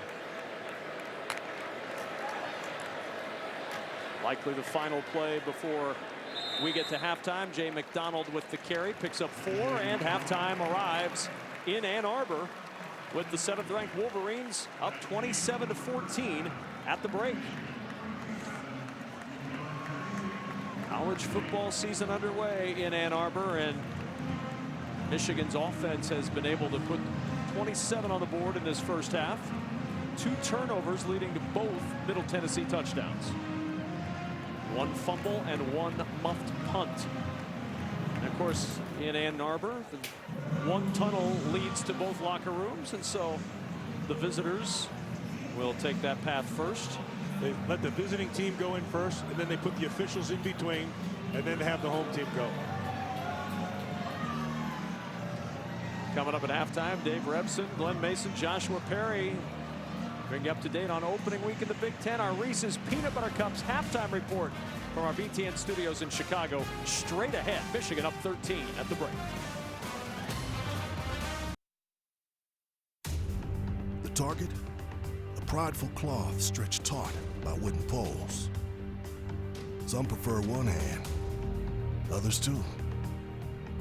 Whatever you choose, don't miss out on adding your thread to a half-century-old tapestry of tradition.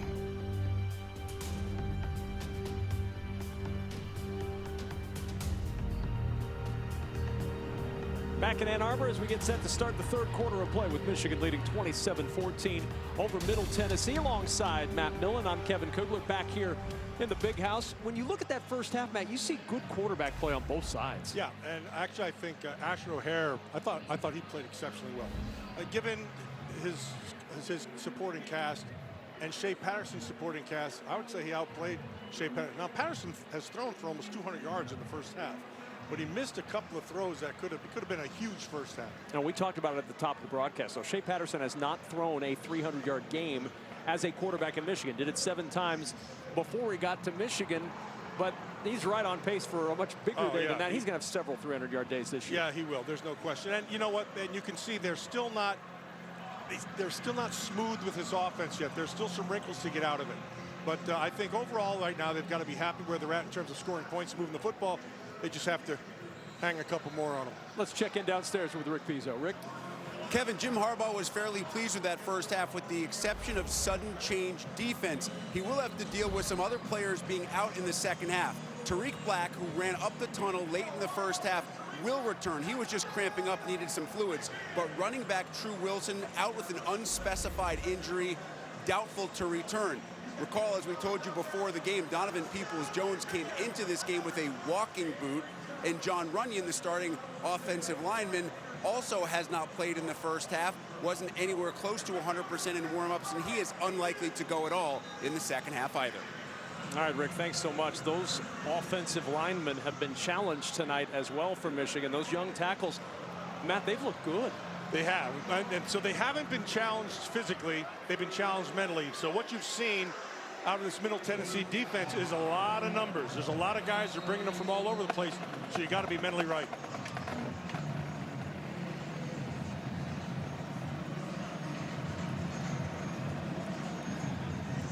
Middle Tennessee won the toss.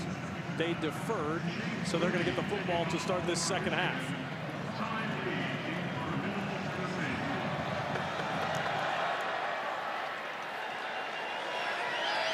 And Ty Lee with another touchback. It's been all touchbacks tonight, whether in the end zone or with the fair catch. As Middle Tennessee plays the field position game out to the 25-yard line. Yeah, and I have the one thing I was expecting to see a little bit more of was Ty Lee get his hands on the ball more. He only had 2 catches in the first half.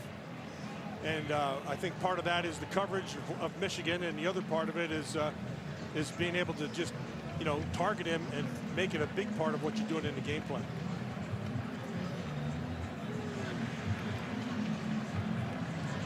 Middle Tennessee going to re-huddle here. The play clock down to 10. They regathered for a moment. They've got to get it going. Now they've reset the play clock. Little end around option for Dobson, and Dobson trying to get to the edge, chased down by Kwity Paye. Great play by Kwity Paye. It rhymes also. Yeah, that was very nice. No, that is just, he took a great angle. This just shows his versatility. He's a strong kid. He's got some size to him, but man, can he run for that size.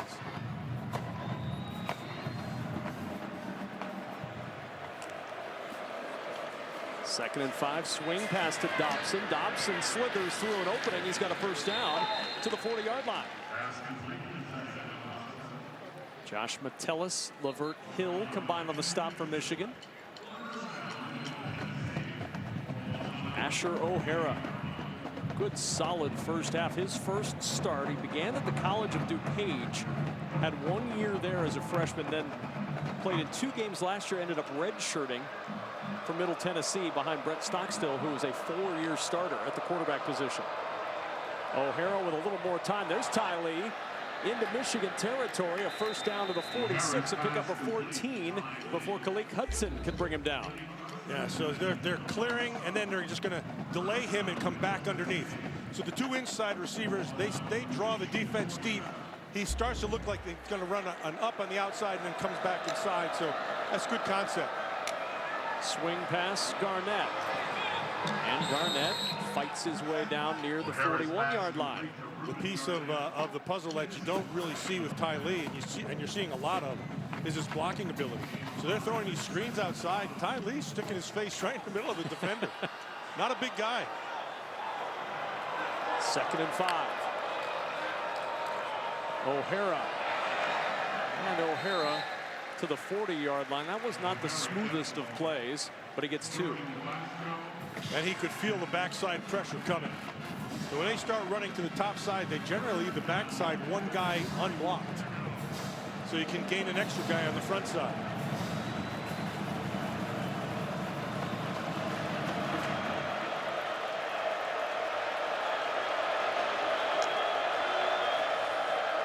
Pressure coming. O'Hara wheels away, in trouble. And O'Hara tossed down at the 44-yard line. Jordan Glasgow almost had him about 7 seconds before he finally wrapped him up. Yeah, so here's the key for Jordan Glasgow. Look, he has his shot right here. Just a little bump got him off that. Now watch him just keep on pursuing. He never quits on the play. That's some good football. That's what you like to see out of a defender. That's what you like to see out of all your defense. Never quit. Ronnie Bell will go back for Michigan, awaiting the punt. Ulbrich to punt it away. They'll bounce at the 5, and they cannot keep it out of the end zone. Touchback for Michigan, and the Wolverines take the field offensively for the first time in the third quarter. Juwan Howard, new Michigan head coach of the basketball side, in the house. He'll be with Rick Pizzo when we return.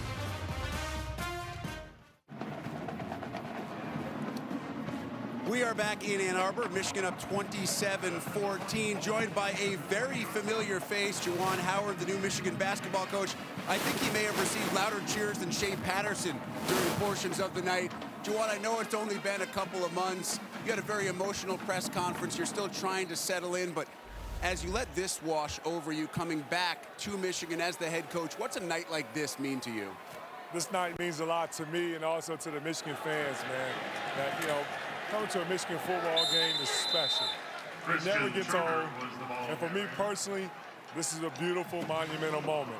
Because as I recall, the last time I was here was years ago when I came one time with my oldest son, Juwan Jr., Jalen Rose, and Jimmy King, and we watched Michigan play against Notre Dame. So now to be back now here at a game tonight, 7:30 at the Michigan game, as now the head coach of Michigan basketball, that's a dream come true.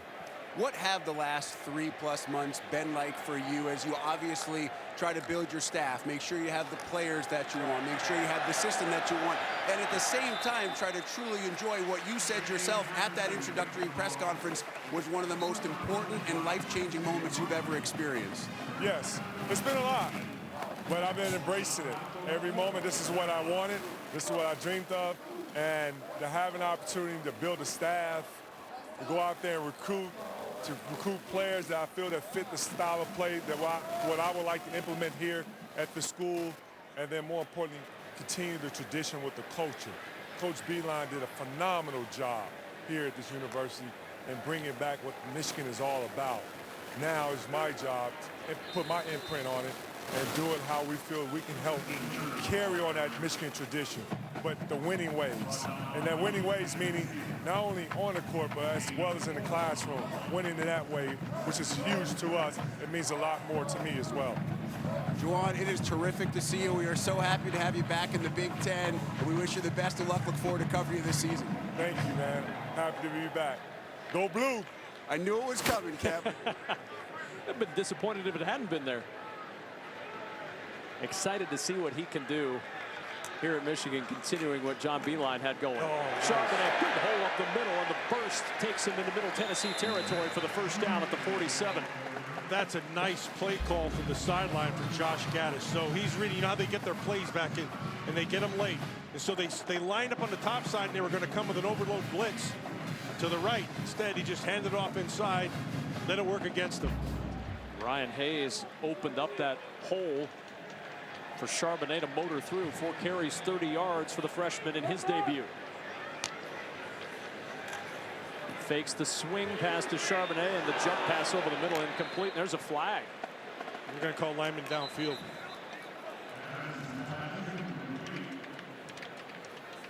DQ Thomas had the pressure on Shea Patterson. Ineligible receiver, downfield, offense, number 51. 5-yard penalty remains, first down. That's Cesar Ruiz. Every now and then a lineman thinks, you know, he's got skills and he wants to get in the route. He looks good, though. He's reshaped his body this year. He said he dropped about 20 pounds because he knew this offense was going to require more flexibility and mobility from the offensive line. Yeah, good player, versatile, has good movement. Smart kid, sees everything up front, gets them all in the right places. 1st and 15. Here's Charbonnet. Little cutback. Found extra space and gets back to the original line of scrimmage. Pick up a 5. DQ Thomas again on the stop.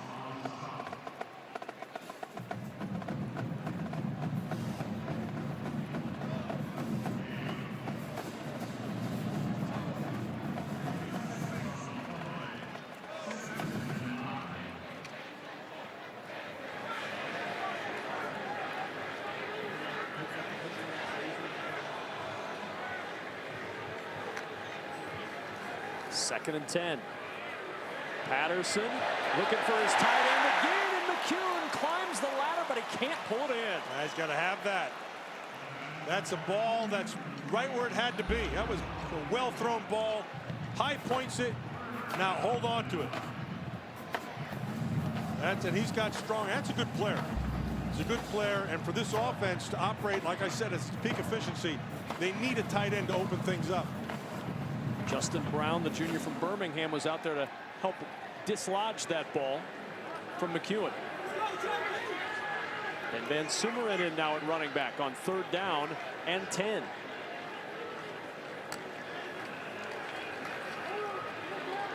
Patterson, late pressure, and Patterson is sacked.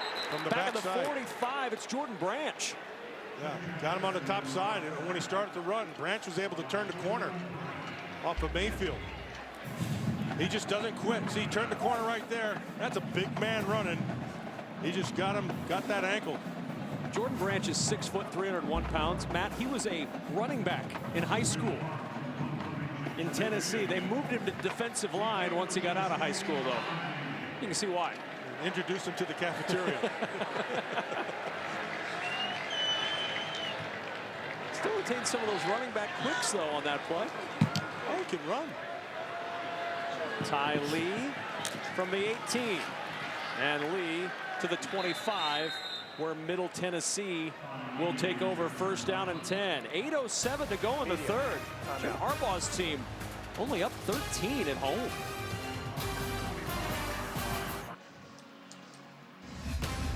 A great slate of Big Ten football comes your way with triple headers on BTN and Fox, including the Wolverines in action against Army.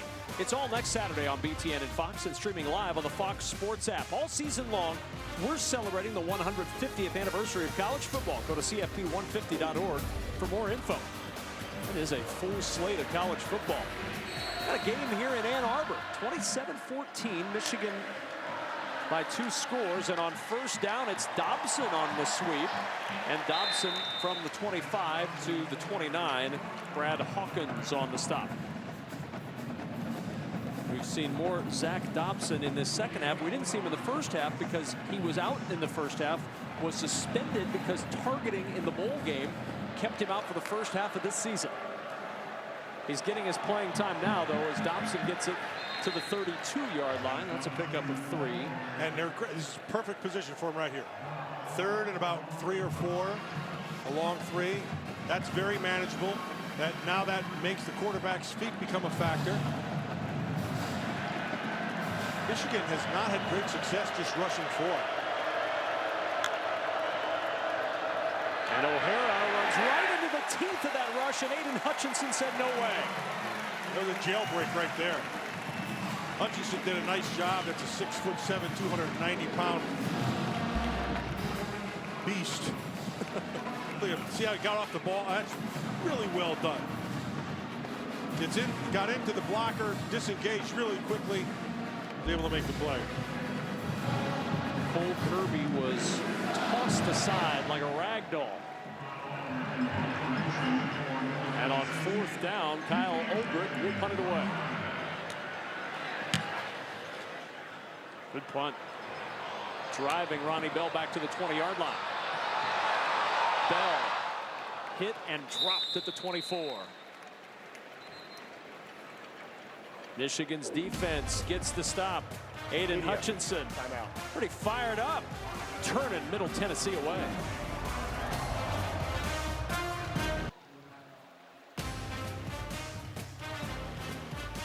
Football on BTN is brought to you by State Farm. Talk to an agent today. My guess is if you walk into the State Street Barber Shop and say, hey, let's talk Michigan State or Ohio State, you may not like the haircut you end up with. It might look like one that I got. That's a Michigan shop through and through there. 1st and 10 at the 25. Charbonnet, another gaping hole on the left side, and a 1st down. 13 more on the ground for Charbonnet before Starling can pull him down. And the team being unfurled in the stands. Yep. The team, the team, the team.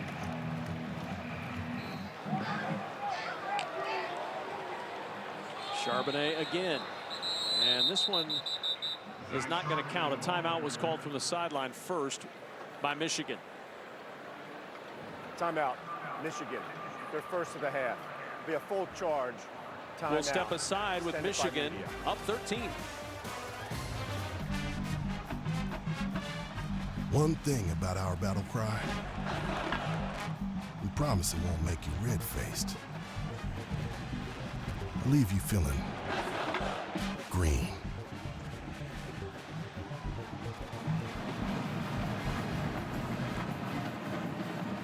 Another packed house tonight at the Big House. Little shot ski right there. I mean, it's subtle. Red-faced, green. That would play well in the State Street Barbershop. Oh, yeah. On first down, fumble on the exchange, recovered by Patterson. He was trying to get it into the hands of True Wilson, who we weren't sure was going to come back. He went off earlier with a hand injury. Just never really got that exchange secure. Well, that's a read. They both have to be on the same page. It's called the mesh right there.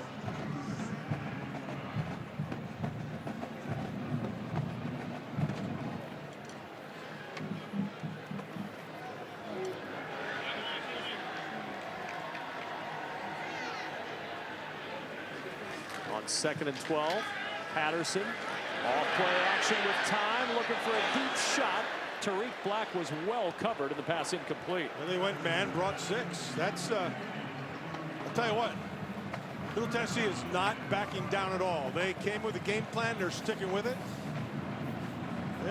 They're not afraid to take on these receivers outside with the speed they have. And they keep on bringing now. In fairness to Michigan offense, Michigan's offense has picked up this blitz pretty well tonight.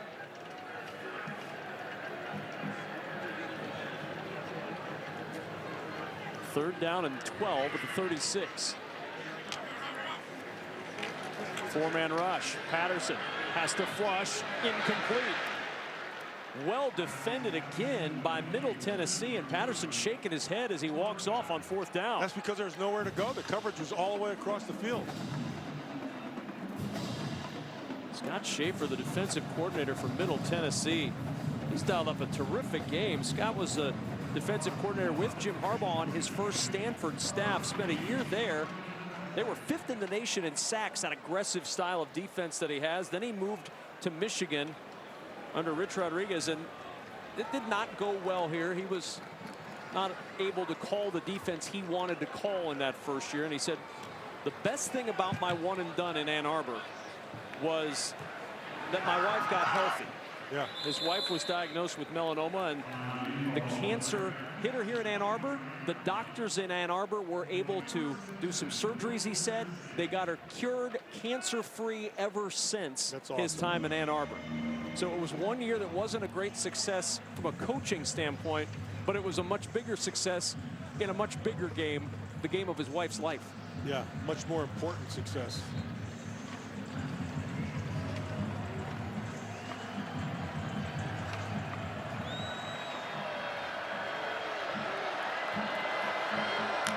Asher O'Hara in the gun on first down. Pressure comes, gets rid of it.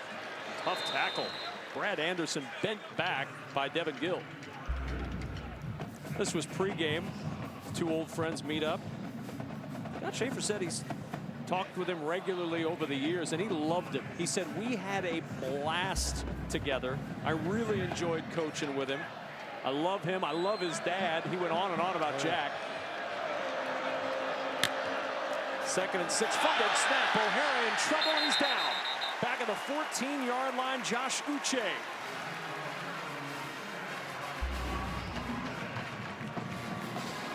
Yeah, he's got to handle that one. See, he took his eyes off it. He took his eyes off and started looking up to see who the free man was. Starting center went out early in the game, and Matt Martin, do you put any blame on the backup Cole Kirby? That's on a quarterback right there. You could see him take his eyes off the ball as it was coming back.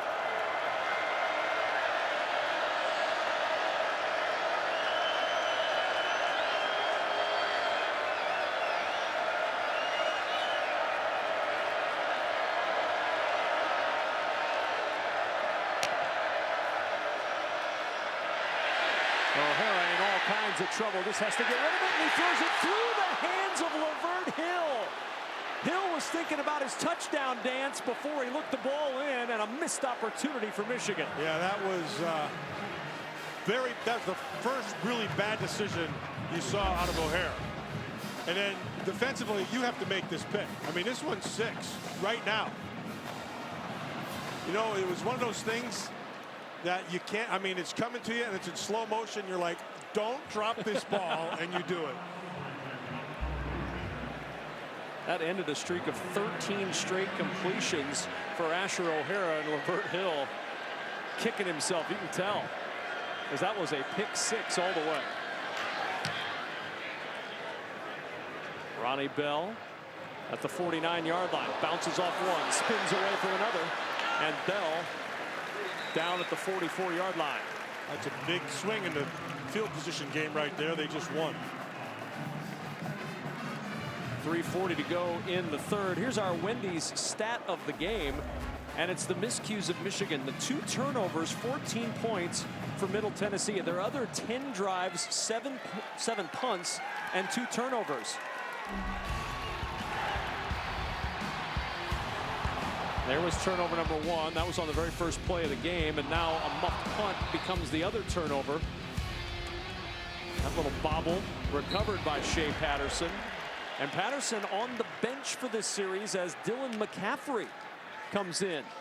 And McCaffrey, using the wheels on the very first play, has a first down. Sean McCune was out there leading the way from a blocking standpoint. McCaffrey, 6'5", 220-pound sophomore, rushed for 99 yards a year ago, threw for 126. And his brother Christian's like, how come you got all the hype? And his younger brother is at Nebraska. Yeah. Likely in a redshirt year behind Adrian Martinez at quarterback. Now Shea Patterson is in, lined up as the receiver to the bottom of the screen.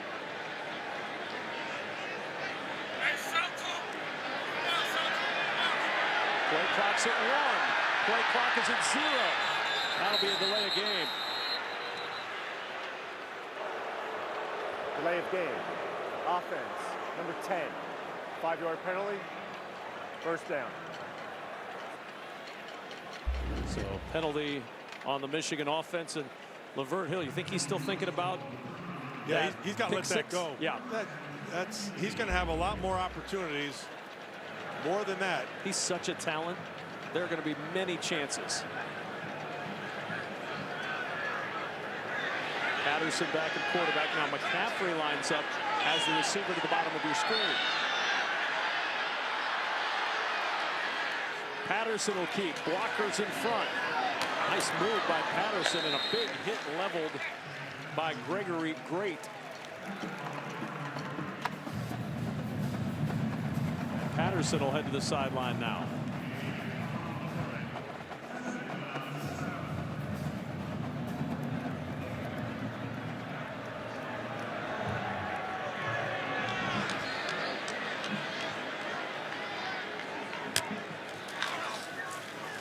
McCaffrey on the keep again. And McCaffrey with a first down. To the 22, he picks up 9. He looks like his dad. That's what he reminds me. I just looked at him right there.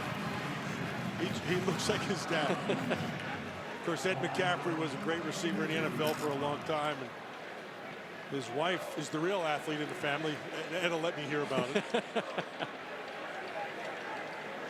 Christian off to a good start in the league with the Panthers. Timeout, Middle Tennessee. They're first of the half. 1:38 to go in the third. We'll step aside for 30 seconds.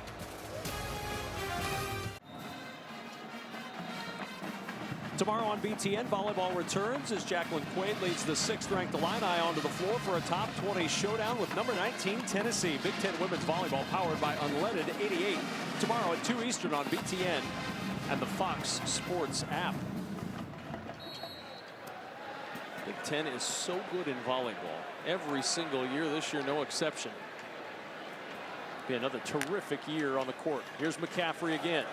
Pressure coming. McCaffrey in trouble, and McCaffrey fighting his way back near the line of scrimmage, and he'll gain a yard. Looked like a bunch of ants on something, didn't it? They just close that thing quick. They're bringing numbers. They have not stopped all night long. Look at this. 1, 2, 3, 4, 5. So you got 6 guys coming. They didn't quit, and neither did McCaffrey. He just kept on going, aided by his offensive line. Sort of a Bush push there from back in the USC days. Yeah. On second down, McCaffrey on the roll. Throws on the run, and there are flags all over the field as Tariq Black was pancaked by Gregory Great. That's not a bad move by Great. If you're going to get beat, take him down, because in college it's not a spot foul.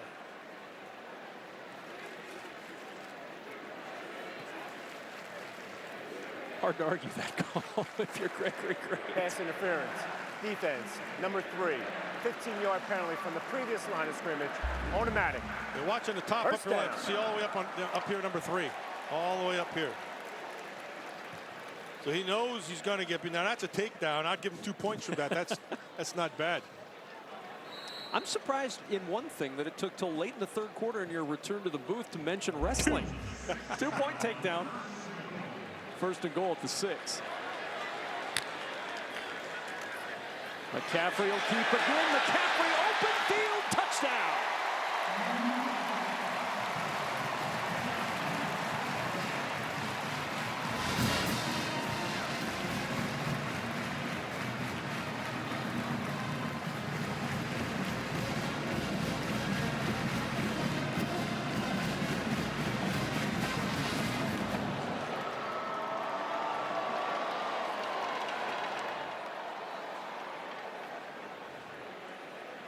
They're going to go for 2 now to make it a 35-14 game if they're successful. 5-play, 44-yard scoring drive. Clock's down to 13.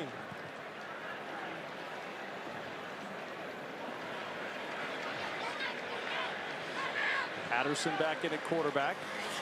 And a little problem on the exchange, and the 2-point conversion is no good. Turner covered up the ball. Ben Van Sumeren was the other running back there, and the try no good. So a 33-14 lead for Michigan. We'll step aside for 30 seconds. 33-14, Michigan with the lead. 53 seconds remaining in the third. Jim Harbaugh looking on as his squad extends the lead, unable to get the 2-point conversion. But Michigan in control for the moment late in the third.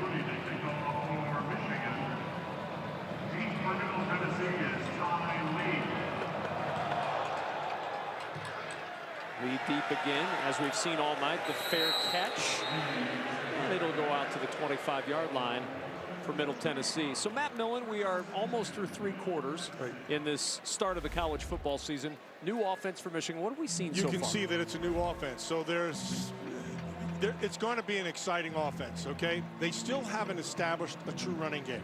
They're still relying on the pass game.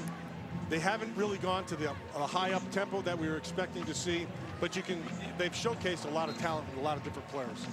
One of the reasons that we wanted to come on camera with you right now is Matt, as you know, is sporting the goatee this year. And we wanted to just make sure that his lovely bride, Patricia, got the chance to see it because she loves it. And that's one of the things. First thing Matt told me, I said, you've grown a goatee. Since the only reason I've grown this goatee is my bride thinks it's fantastic. And the pass deflected and incomplete will bring up second down and 10.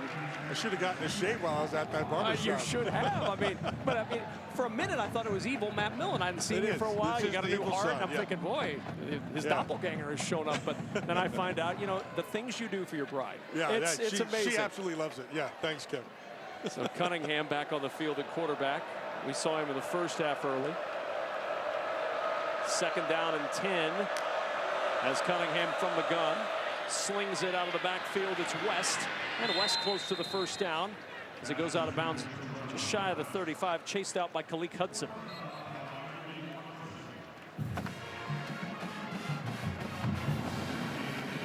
Of course, as I'm telling that story about your goatee, I forgot that your wife has my cell phone now, so I'll probably start getting. She actually uses her phone, unlike you. Pathetic at it. 3rd and 1 at the 34. Cunningham to Lee, and Lee will have the first down. And a flag. On the sideline, add 15 more at the end of the play. Khaleke Hudson with a little extracurricular.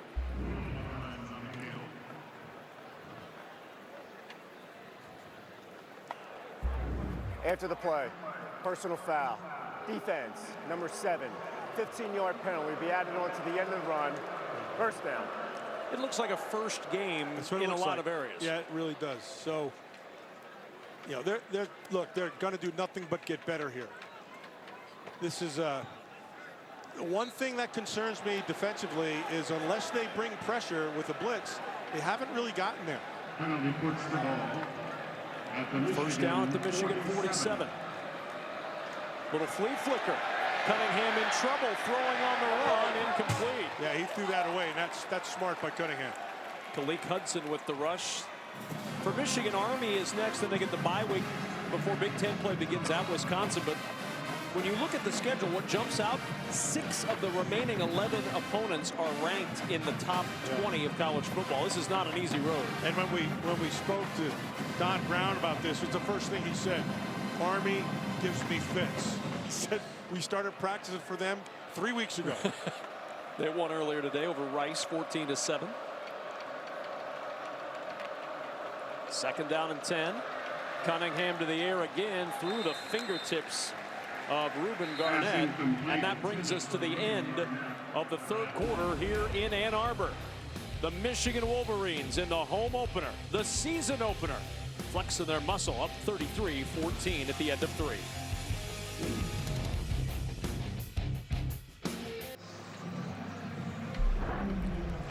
Time to take a look at our SoFi academic ambitions, and tonight Jordan Glasgow gets the spotlight. 3-time academic All Big Ten who graduated from the Ross School of Business, the #1 rated business school in the country, continuing a Glasgow tradition here at Michigan. His brothers Graham and Ryan also part of the Michigan football family. Third down and 10 as we start the fourth quarter with Middle Tennessee trailing 33-14. Cunningham under some heat again, and he skips that one in front of his intended receiver, Jaron Pierce. Josh Uche was chasing Chase Cunningham, and it's fourth down.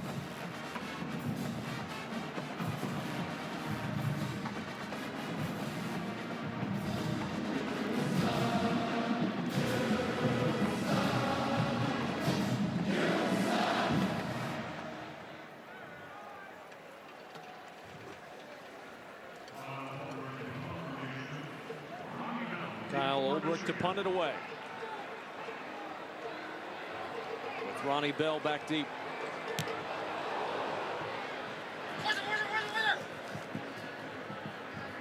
A little bit of a Michigan hop. There's a flag down as well.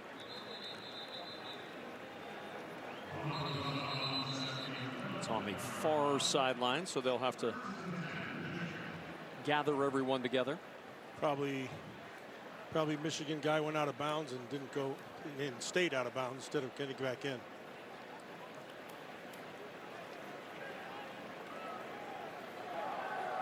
Legal formation, more than 4 players in the backfield.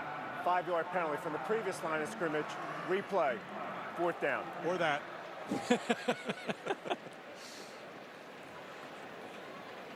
You had written me a note with that information on it. Yeah. I was about to share it. That's my bad for being slow.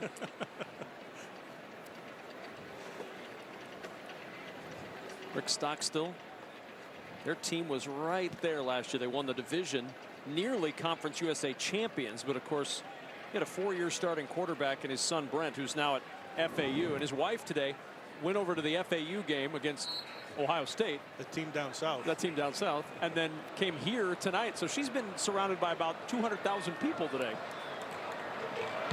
And she's made the route to see everybody. And that punt will go out of bounds.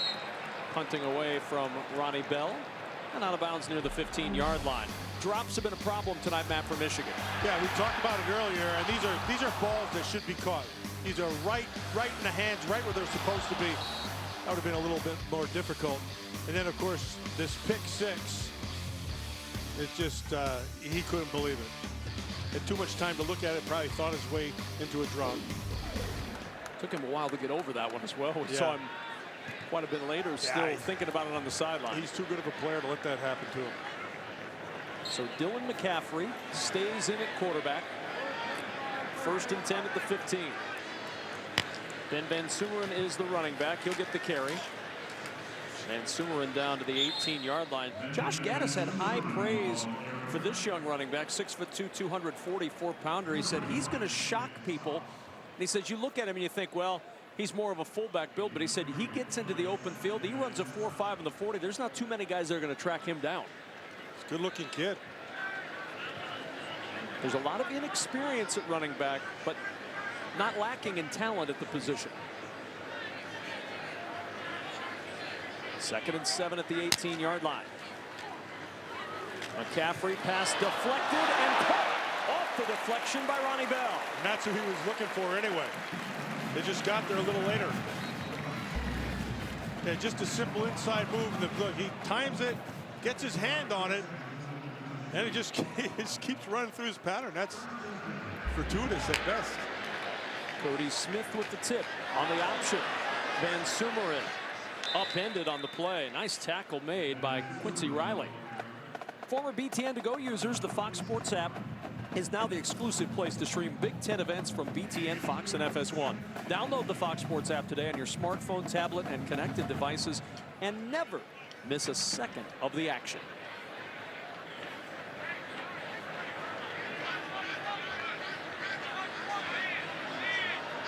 Charbonnet back in at running back. 2nd down and 8. McCaffrey with time, throws it short. Catch made by Eubanks. Ball pops out and it's incomplete. Nick Eubanks had it. Cody Smith hit him. Ball out. 3rd and 8.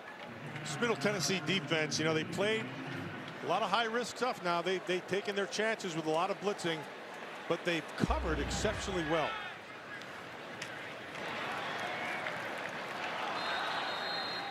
Yeah, you check to see if he has the ball long enough to consider it a catch, and it didn't look like it was, And the crowd is thinking that it was, which would improve the field position. The previous play is under further review. The ruin on the field was an incomplete pass. So it's catch versus no catch and then clear recovery, where there was a clear recovery because Eubanks was the only guy in the area and he fell on top of the football. Fortunately, while they review, we have our rules analyst, Dean Blandino, who is watching alongside in our Fox studios in Los Angeles. So, Dean, what do you see on this play? Yeah, so it's important that we look at this in real time. And we're looking for control, a body part down, and then does he have the ball long enough to do something with it? And that's what they're looking for. Did he do something with the football or have it long enough to perform in the rule book that says an act common to the game? And to me, this is close, but I think he has it long enough, and since he recovered it, it's really a catch, fumble, and it'll go to the spot where he actually recovered the football. So, Dean, they took out the verbiage of making a football move? It's all the same, whether you say football move, act common to the game, it's all the same concept. It's really time. Okay. Did he have it long enough after control and a body part down? All right, Dean Blandino, thank you so much. So great to have Mike Pereira, Dean Blandino, Dick Honig with us all throughout the season, our rules analysts on BTN. Now there's a pen and pad out down there next to our referee. Something's changing. After further review, the receiver did make the completion. The ball will be at the 37-yard line, 3rd down. Way to go, Dino. Dean waiting patiently to make sure he was right on the call. He's 2 for 2. He is. Now, that said, we didn't see any of his other games today, so maybe he missed all the other calls. Probably did. 3rd and 3 at the 37.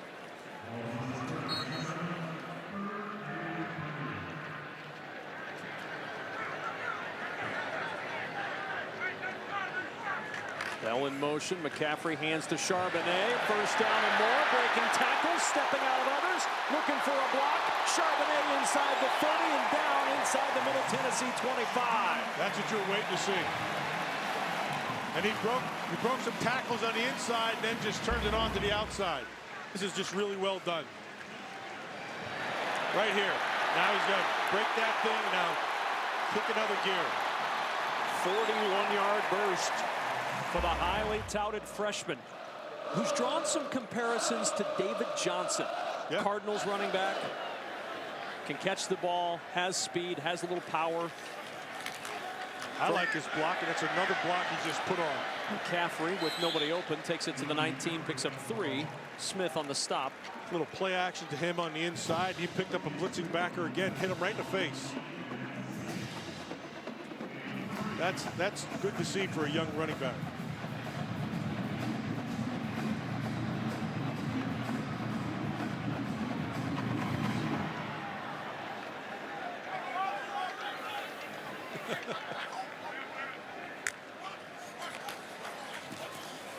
On 2nd and 7, incomplete, and now 3rd down. And there's a flag. The late whistle looks like contact from Kylan Stribling against Ronnie Bell. Some holds you get, and some holds you don't.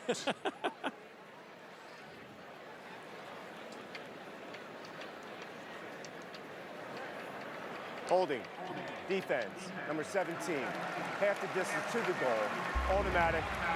First down. Yeah, you're going to watch. See, he's got his hands on him the whole time. And then that right arm is still on the top side. And so, of course, they're going to make that throw. But tell me the difference between that one and what Charbonnet does right here. Okay. He's coming on a blitz. Boom, right to his face. Well done. He gets past it. A little bit of hold right there. And then another one, maybe. Some you see, some you don't. Flags fly. Play stops. False start. Offense. Number 74. 5-yard penalty. Remains first down. One of the co-captains, Ben Bredesen, with the false start. I think Bredesen's played pretty solid inside there today. I think those inside, actually that whole offensive line, they have done a really good job in protection. There has been very little people who have squeaked through, and when they have, it's because they brought more numbers than you have to block. And again, 2 freshman tackles tonight for Michigan. McCaffrey coasting to the 10-yard line and down at the 9 in the arms of Khalil Brooks. Easy read for McCaffrey on that one. 2nd and goal at the 9. You know, we didn't see, the playbook wasn't open very far. We didn't see a lot of RPOs. In fact, I don't even recall any. Now we do, you know, we're seeing some option stuff here with the run game where he's reading that defender that they're leaving unblocked. 2nd and goal at the 9. McCaffrey going to run it again. And McCaffrey down at the 4 as he fumbles it out of bounds. Moffitt and Render combine to provide the pop on the sideline for Middle Tennessee. McCaffrey doesn't run like he's 6'5". He runs a little better. The ball went backwards and out of bounds. The ball be placed where it went out of bounds. 2nd down. He runs pretty good for a 6'5" guy. It is 3rd down. We heard 2nd down, but it is 3rd and goal for Michigan from the 7-yard line. Eric All, freshman tight end, in motion. McCaffrey will keep again. McCaffrey looking for a block, looking to extend the football, and instead he's pushed back on the 1. Javante Moffitt denied him the score, and now 4th and goal at the 1. Michigan's offense is staying on the field.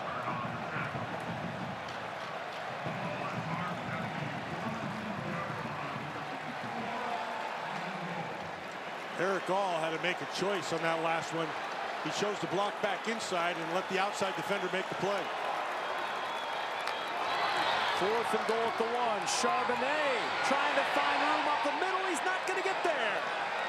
Denied by Jordan Branch. And Middle Tennessee stops Michigan on the doorstep.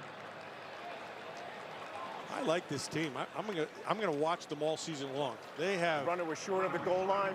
1st and 10. Middle Tennessee State. Kev, they have showed a lot of guts here tonight. Come into the big house. Timeout. Media. They have played well. An 84-yard drive that needed to be an 85-yarder. for points for Michigan. Stopped short. Still 33-14. Block operator. Don't forget next week, triple headers on BTN and Fox, including the Wolverines in action against Army. Next Saturday, BTN and Fox and streaming live on the Fox Sports app as we continue our season-long celebration of the 150th anniversary of college football. Go to CFB150.org for more information. You and I, Matt, will be at West Lafayette, Purdue, trying to bounce back from a heartbreaker last night, losing to Nevada. Asher O'Hara back in at quarterback from the end zone, throwing for a little breathing room, and a juggling catch made at the 15-yard line. DJ England Chisholm knocked out by Brad Hawkins. Did he get control? Doesn't look like it. Ruling on the field was an incomplete pass. Second down. Boy, I don't know. Well, let's see. Where did the control, where did he secure it? Now he does. See, is his knee in with the secured football? That's the question. The ruling is incomplete. It'll stay incomplete. Trying to find room to roam and nowhere for Mobley to go, and he just got out of the end zone to the 1-yard line. Michigan fans and Michigan defenders wanted the safety. Instead, it's third down.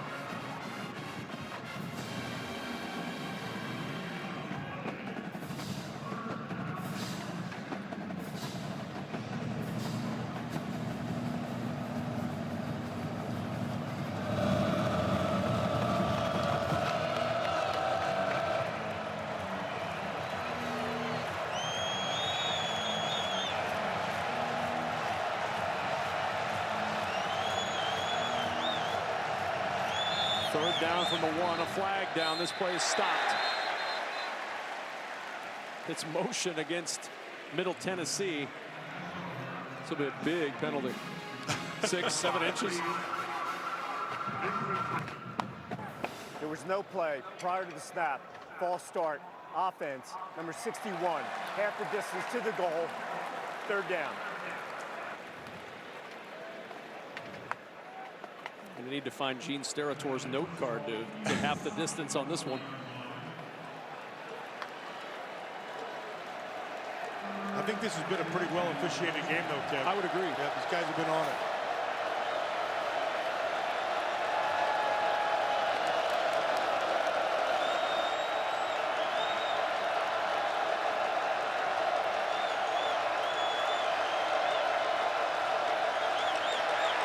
O'Hara going deep down the sidelines, incomplete. Just airing that out for Jaron Pierce. Josh Metellus, the Wolverine in coverage, and now Middle Tennessee will have to punt, snuggled up against the back line of the end zone. That's only 10 yards away. If he gets to the end line, he's going to have to take 2 steps. That puts your launch point at about 7 yards. That is, you better get rid of it quick. Kyle Ulbrich, good luck.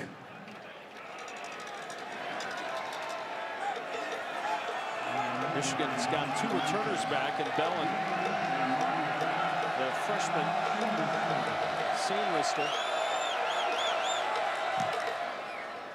just got rid of that one. Bell from the 41. Bell with a blocker in front, inside the 25.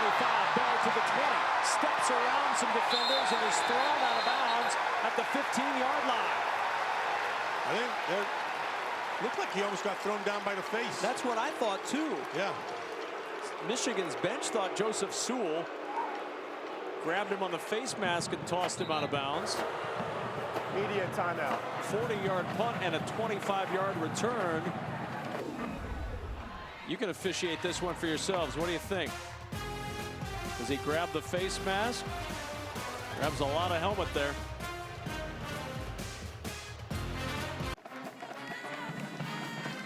Tomorrow, it's a marquee men's soccer matchup on BTN as the second-ranked Hoosiers square off with UCLA under the lights in Bloomington. Don't miss men's soccer tomorrow, 8 Eastern, right here on BTN and the Fox Sports app.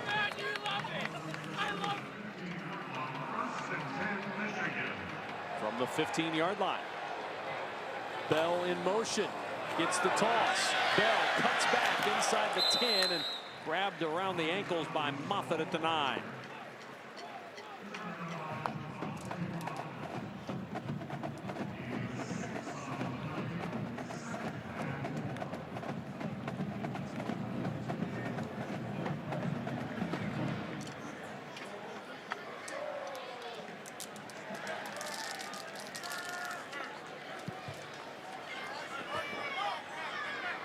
2nd and 4, the ball at the Middle Tennessee 9.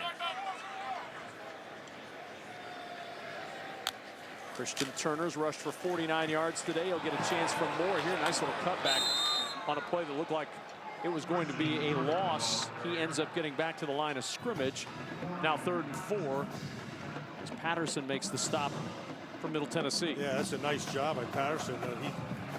He took away the quarterback and made the tackle at the same time. That's not easy to do.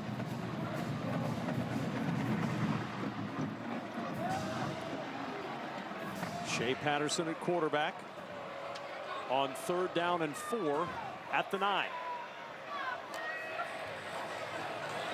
Patterson looking. Collins trying to adjust over the defender, and there's a flag.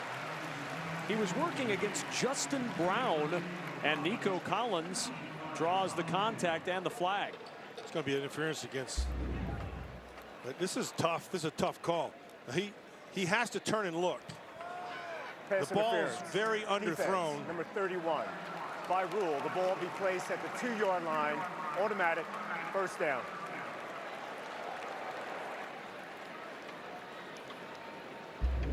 Make a play on the ball. He was in perfect position. He had it covered. The ball needed to be thrown to the top side. Actually was underthrown.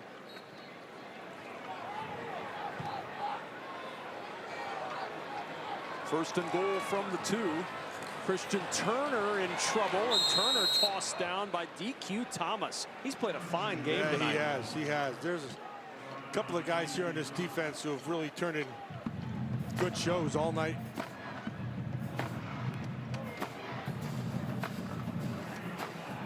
This is the one part of this offensive line. Now, they've protected well.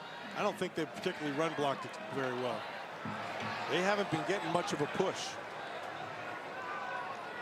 2nd and goal at the 2. A little bobble. Van Summer unable to corral it, and then backs his way to the 1. So now 3rd and goal for Michigan. Tyshun Render, the first guy to get there, got some help from Reed Blankenship. Actually, that time the O-line had a great push. 3rd and goal. Van Summer in for the touchdown.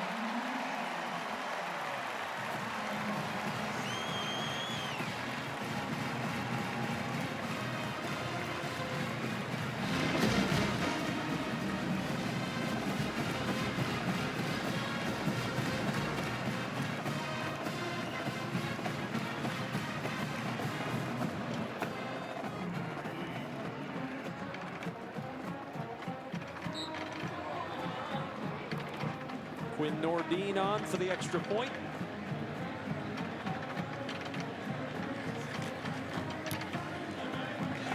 Nordine's kick is good. 40-14. 40 points on the board after the touchdown by number 40. Here's a simple recipe for how to become a Michigan football legend. Catch a punt against your arch enemy. Bob. Weave. Find left sideline at Big House. Sprint. Score. Oh yeah, hoses are optional.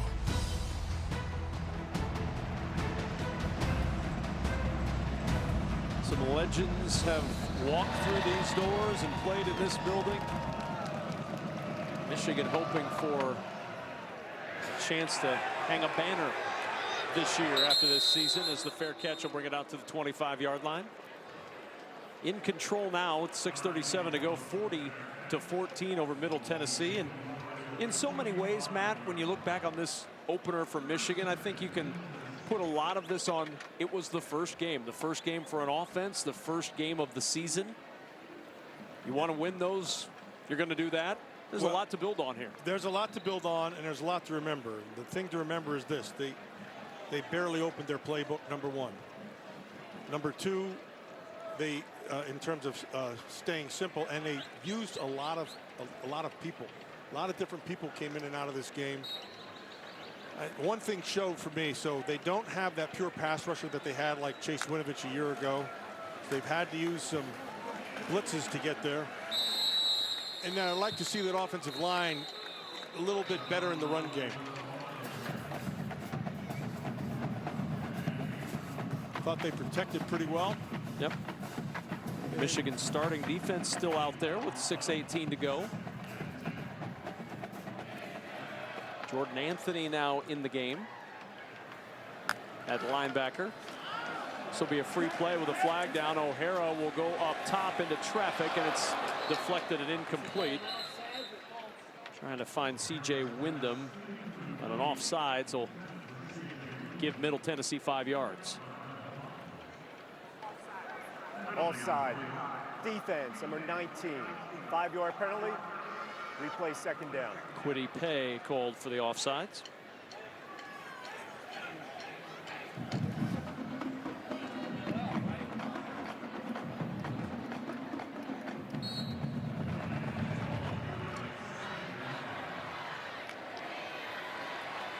O'Hara fakes the toss. He finds room and gets the first down. Aiden Hutchinson on the stop. And a rare second half first down for Middle Tennessee. That offense had bogged down before this possession, only 40 yards in the second half. Well, I think O'Hara acquitted himself very well tonight. I thought he played as well as a kid in that position could play.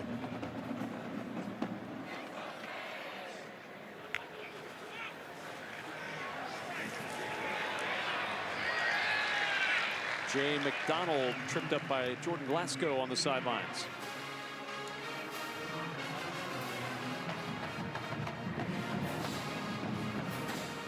Jalen Kelly Powell on the field. Michigan starting to sift in some of those second teamers. Cam McGrone out there as well. Flag down over the middle, and that one caught right at the marker by Reuben Garnett. That'd be a first. May have been offsides again. Josh Uche looked like he was on the move early. Yeah, they'll decline that.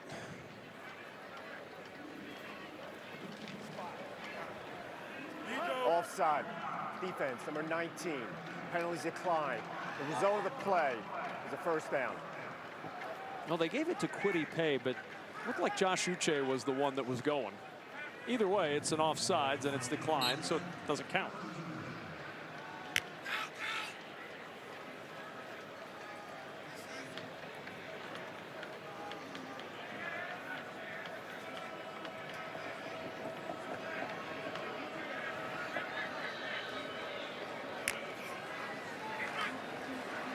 O'Hara under Heath Hutchinson with a flag down. Yeah, that's a hold. They held the running back out of the backfield. He ran an angle route on him, and the defender got beat. I didn't see the number. Aiden Hutchinson was all over Asher O'Hara. Jay McDonald was, I think, the running back that was being held out of the backfield.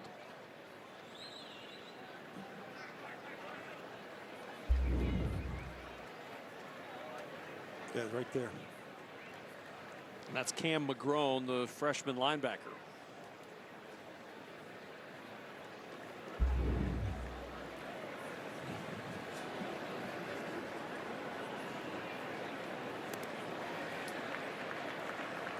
There's fouls on the play by both teams. Intentional grounding, offense, number 10, holding, defense. Those fouls will offset, replay first down. I'm sure Rick Stockstill agrees with the intentional grounding call. Yeah, so you have a guy in a route and he gets held and changes direction. You're thrown in that direction, and there's nobody there. You're like, well, no kidding, he's not there. He just held him. It's held. So from the 47-yard line, first down.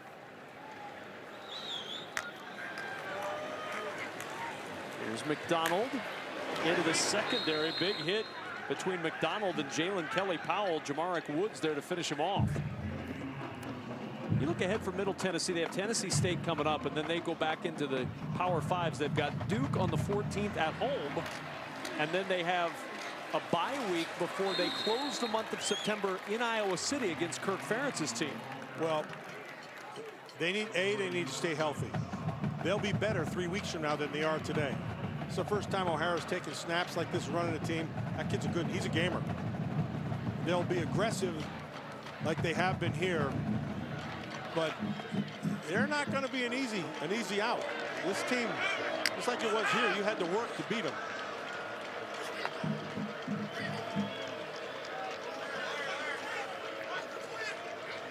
Third down and a yard.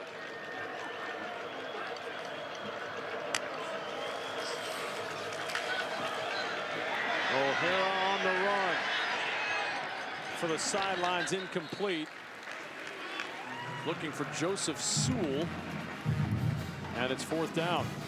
I'd go for it here. Why not? Got nothing to lose. Looks like Rick Stockstill agrees with you. The offense stays on the field.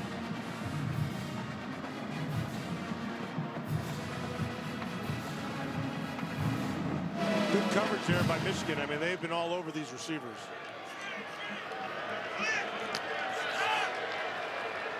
Well, we have not called the name of Ty Lee very much tonight at all. I was just thinking that. I think he's got 2 catches. Short of a first down. Good defense. Vincent Gray with the tackle to upend Dalton France before he could turn it upfield and get the line to gain. They tried to run a pick with him coming underneath. And the defense they zoned it off on the top side. The outside defender did a great job on it. Excellent play. Vincent Gray has acquitted himself well tonight. Played very well tonight. Dave Revson in our Chicago studios. Get you back out to Ann Arbor for the conclusion of the game momentarily.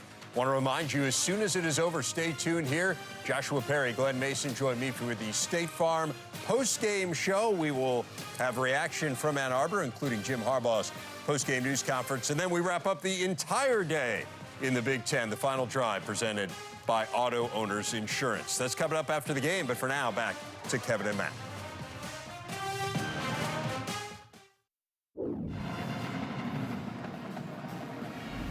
Thanks, Dave. Time for our hardest working player. It's brought to you by Duluth Trading Company. And tonight, Vincent Gray, the hardest working player. You know, it's a secondary that had a lot of question marks coming into this opener tonight. And Vincent Gray, I think, has calmed some of the fears with his play this evening. Oh, I think he's made some terrific plays. And even when he didn't make the tackle, he still made the play by being in the right position. Here's Joe Milton in at quarterback now. And the first pass is deflected and batted away by Render. Joe Milton played in 4 games as a true freshman last year, taking advantage of that rule change to get his feet under him in the world of college football. Went 3 for 4, 58 yards, rushed for 31 yards. Out of Olympia High School in Florida. Another big, tall quarterback, 6'5", 245-pounder. He's got a big arm, too. 2nd and 10 at the 45-yard line. Here's True Wilson. And Wilson pulled down at midfield as we go downstairs to Rick Piso. Kevin, folks out there may wonder why Jim Harbaugh hasn't simply said Dylan McCaffrey is our #2 quarterback. It's fairly evident to those of us who have seen him in practice, became more evident after tonight. I give you 2 words to answer that question, and those 2 words are transfer portal. Every day in college football, it seems, we hear about a quarterback not getting enough snaps and leaving. Jim Harbaugh is well aware that a quarterback, multiple healthy, talented quarterbacks on your roster is a good thing. And you can expect anytime the Milton can get in there for some significant snaps, even late in the game like this, Harbaugh's going to take opportunity and do exactly that. Now every coach has to be aware of that transfer portal now as the hold to bring back the completion to Mike Sainristil. 3rd down. I just don't like that. Not a fan? No, I'm not. No, he just work harder and get better and beat the guy out in front of you. I do understand it for quarterbacks because there's only one of them. Right.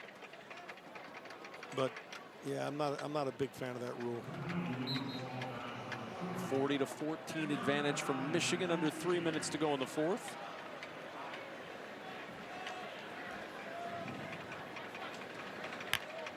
Third and 15. Milton under pressure. Milton to the edge, and Milton short of the first down. Coming up, it's the State Farm post-game report at the conclusion of our game. Dave Revson, Joshua Perry, Coach Glenn Mason. With our State Farm post-game report, tons to talk about on the first full Saturday of college football. Terrific to be back in Ann Arbor to start the season. Always enjoy our time up here. Michigan about to enjoy a 1-0 start.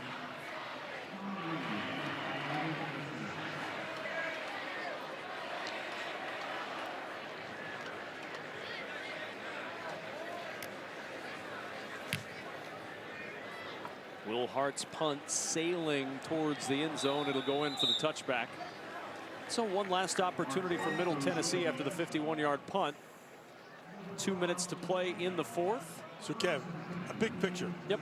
So before we started this game, you and I had a conversation, and we said, look, I think it's going to be one of those games that for a good half, it's going to be a good game. But Michigan just has too many athletes and too much talent here on the roster to be able for them to overcome it.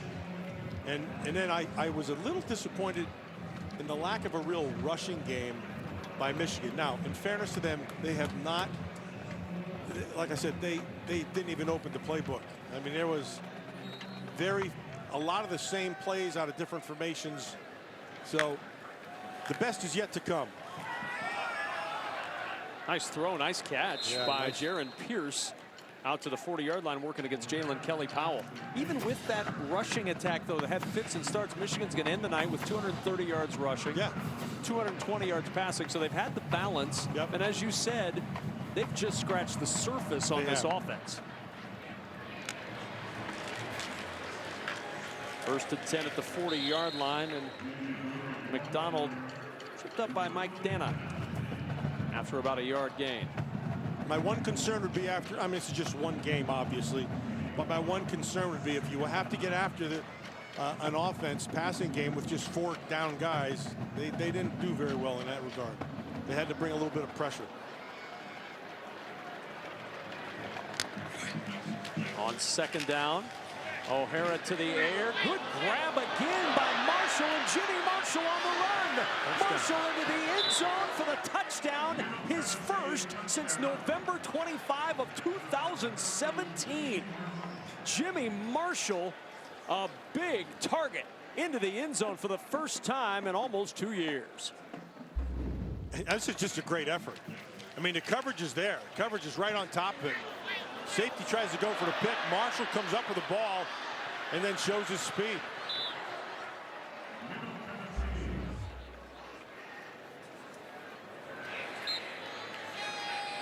Cruz Holt on for the extra point.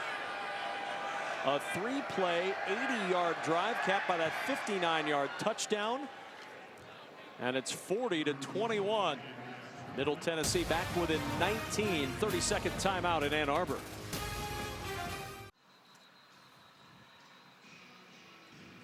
Jimmy Marshall in 12 games a year ago did not have a touchdown catch after having 2 in his freshman year of 2017. But Rick Stockstill said he was in great shape, and he showed off that shape. Broke free, sprinted down the sidelines. Jimmy Marshall gets Middle Tennessee back on the board. 301 yards of total offense tonight for the Blue Raiders. 453 for Michigan. Giles Jackson, the deep man. And it's an onside kick. They've got to wait for it to go to 10 yards, and it squirts free.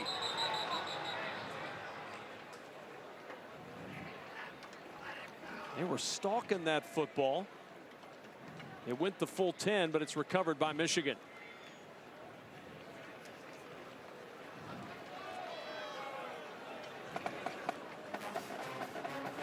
Hunter Reynolds looked like the one who ended up with the football.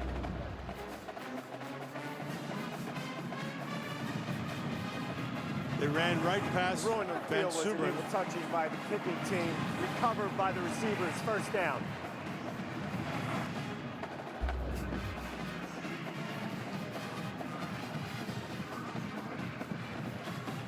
And now Joe Milton with 1:05 remaining in the fourth from the 44-yard line of Middle Tennessee. Hassan Haskins is the running back.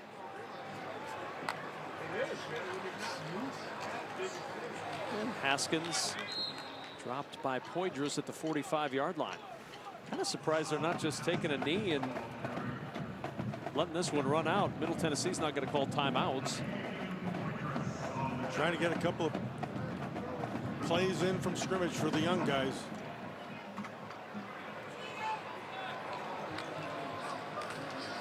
Second down.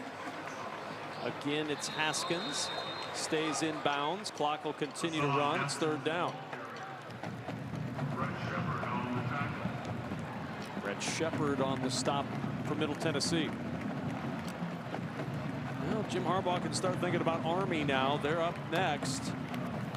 Will not be an easy task. You talked with Don Brown about it, and he said, I've been prepping for them for weeks. Not an easy task to defend against that Army triple option attack, and that'll be Michigan's task next week. But they come out of this one 1-0 with a 40-21 win over the Blue Raiders of Middle Tennessee. And Jim Harbaugh now 11-0 in non-conference games here at home.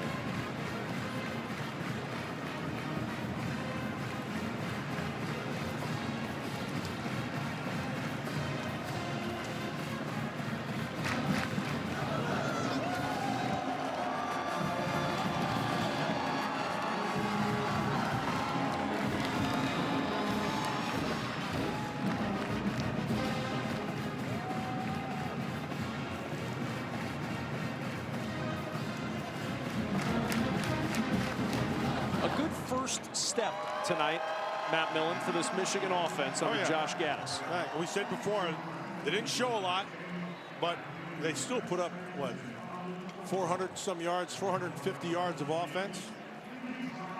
40 points on the board. 40 points on the board. Yeah, all those things are positives. They have some good young players that are got some experience in tonight. Shea Patterson looked sharp when he had to be. I'll just say the only thing they really got to look at is getting pressure without bringing a blitz.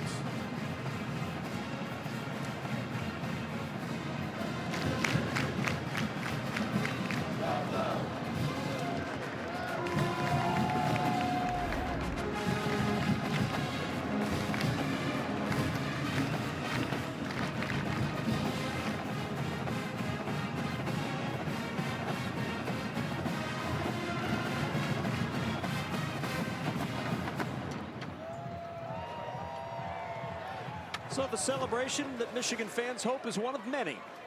A win this year to start off the 2019 season against Middle Tennessee. That'll do it from Ann Arbor. Our final score, Michigan 40, Middle Tennessee 21. Coming up, the State Farm postgame report with Dave Repson, Glenn Mason, and Joshua Perry. They'll get you caught up on a busy opening week in the Big Ten. So for Matt Millen, Rick Pizzo, and Dean Blandino, I'm Kevin Kugler saying so long from the University of Michigan. State Farm postgame report coming up next.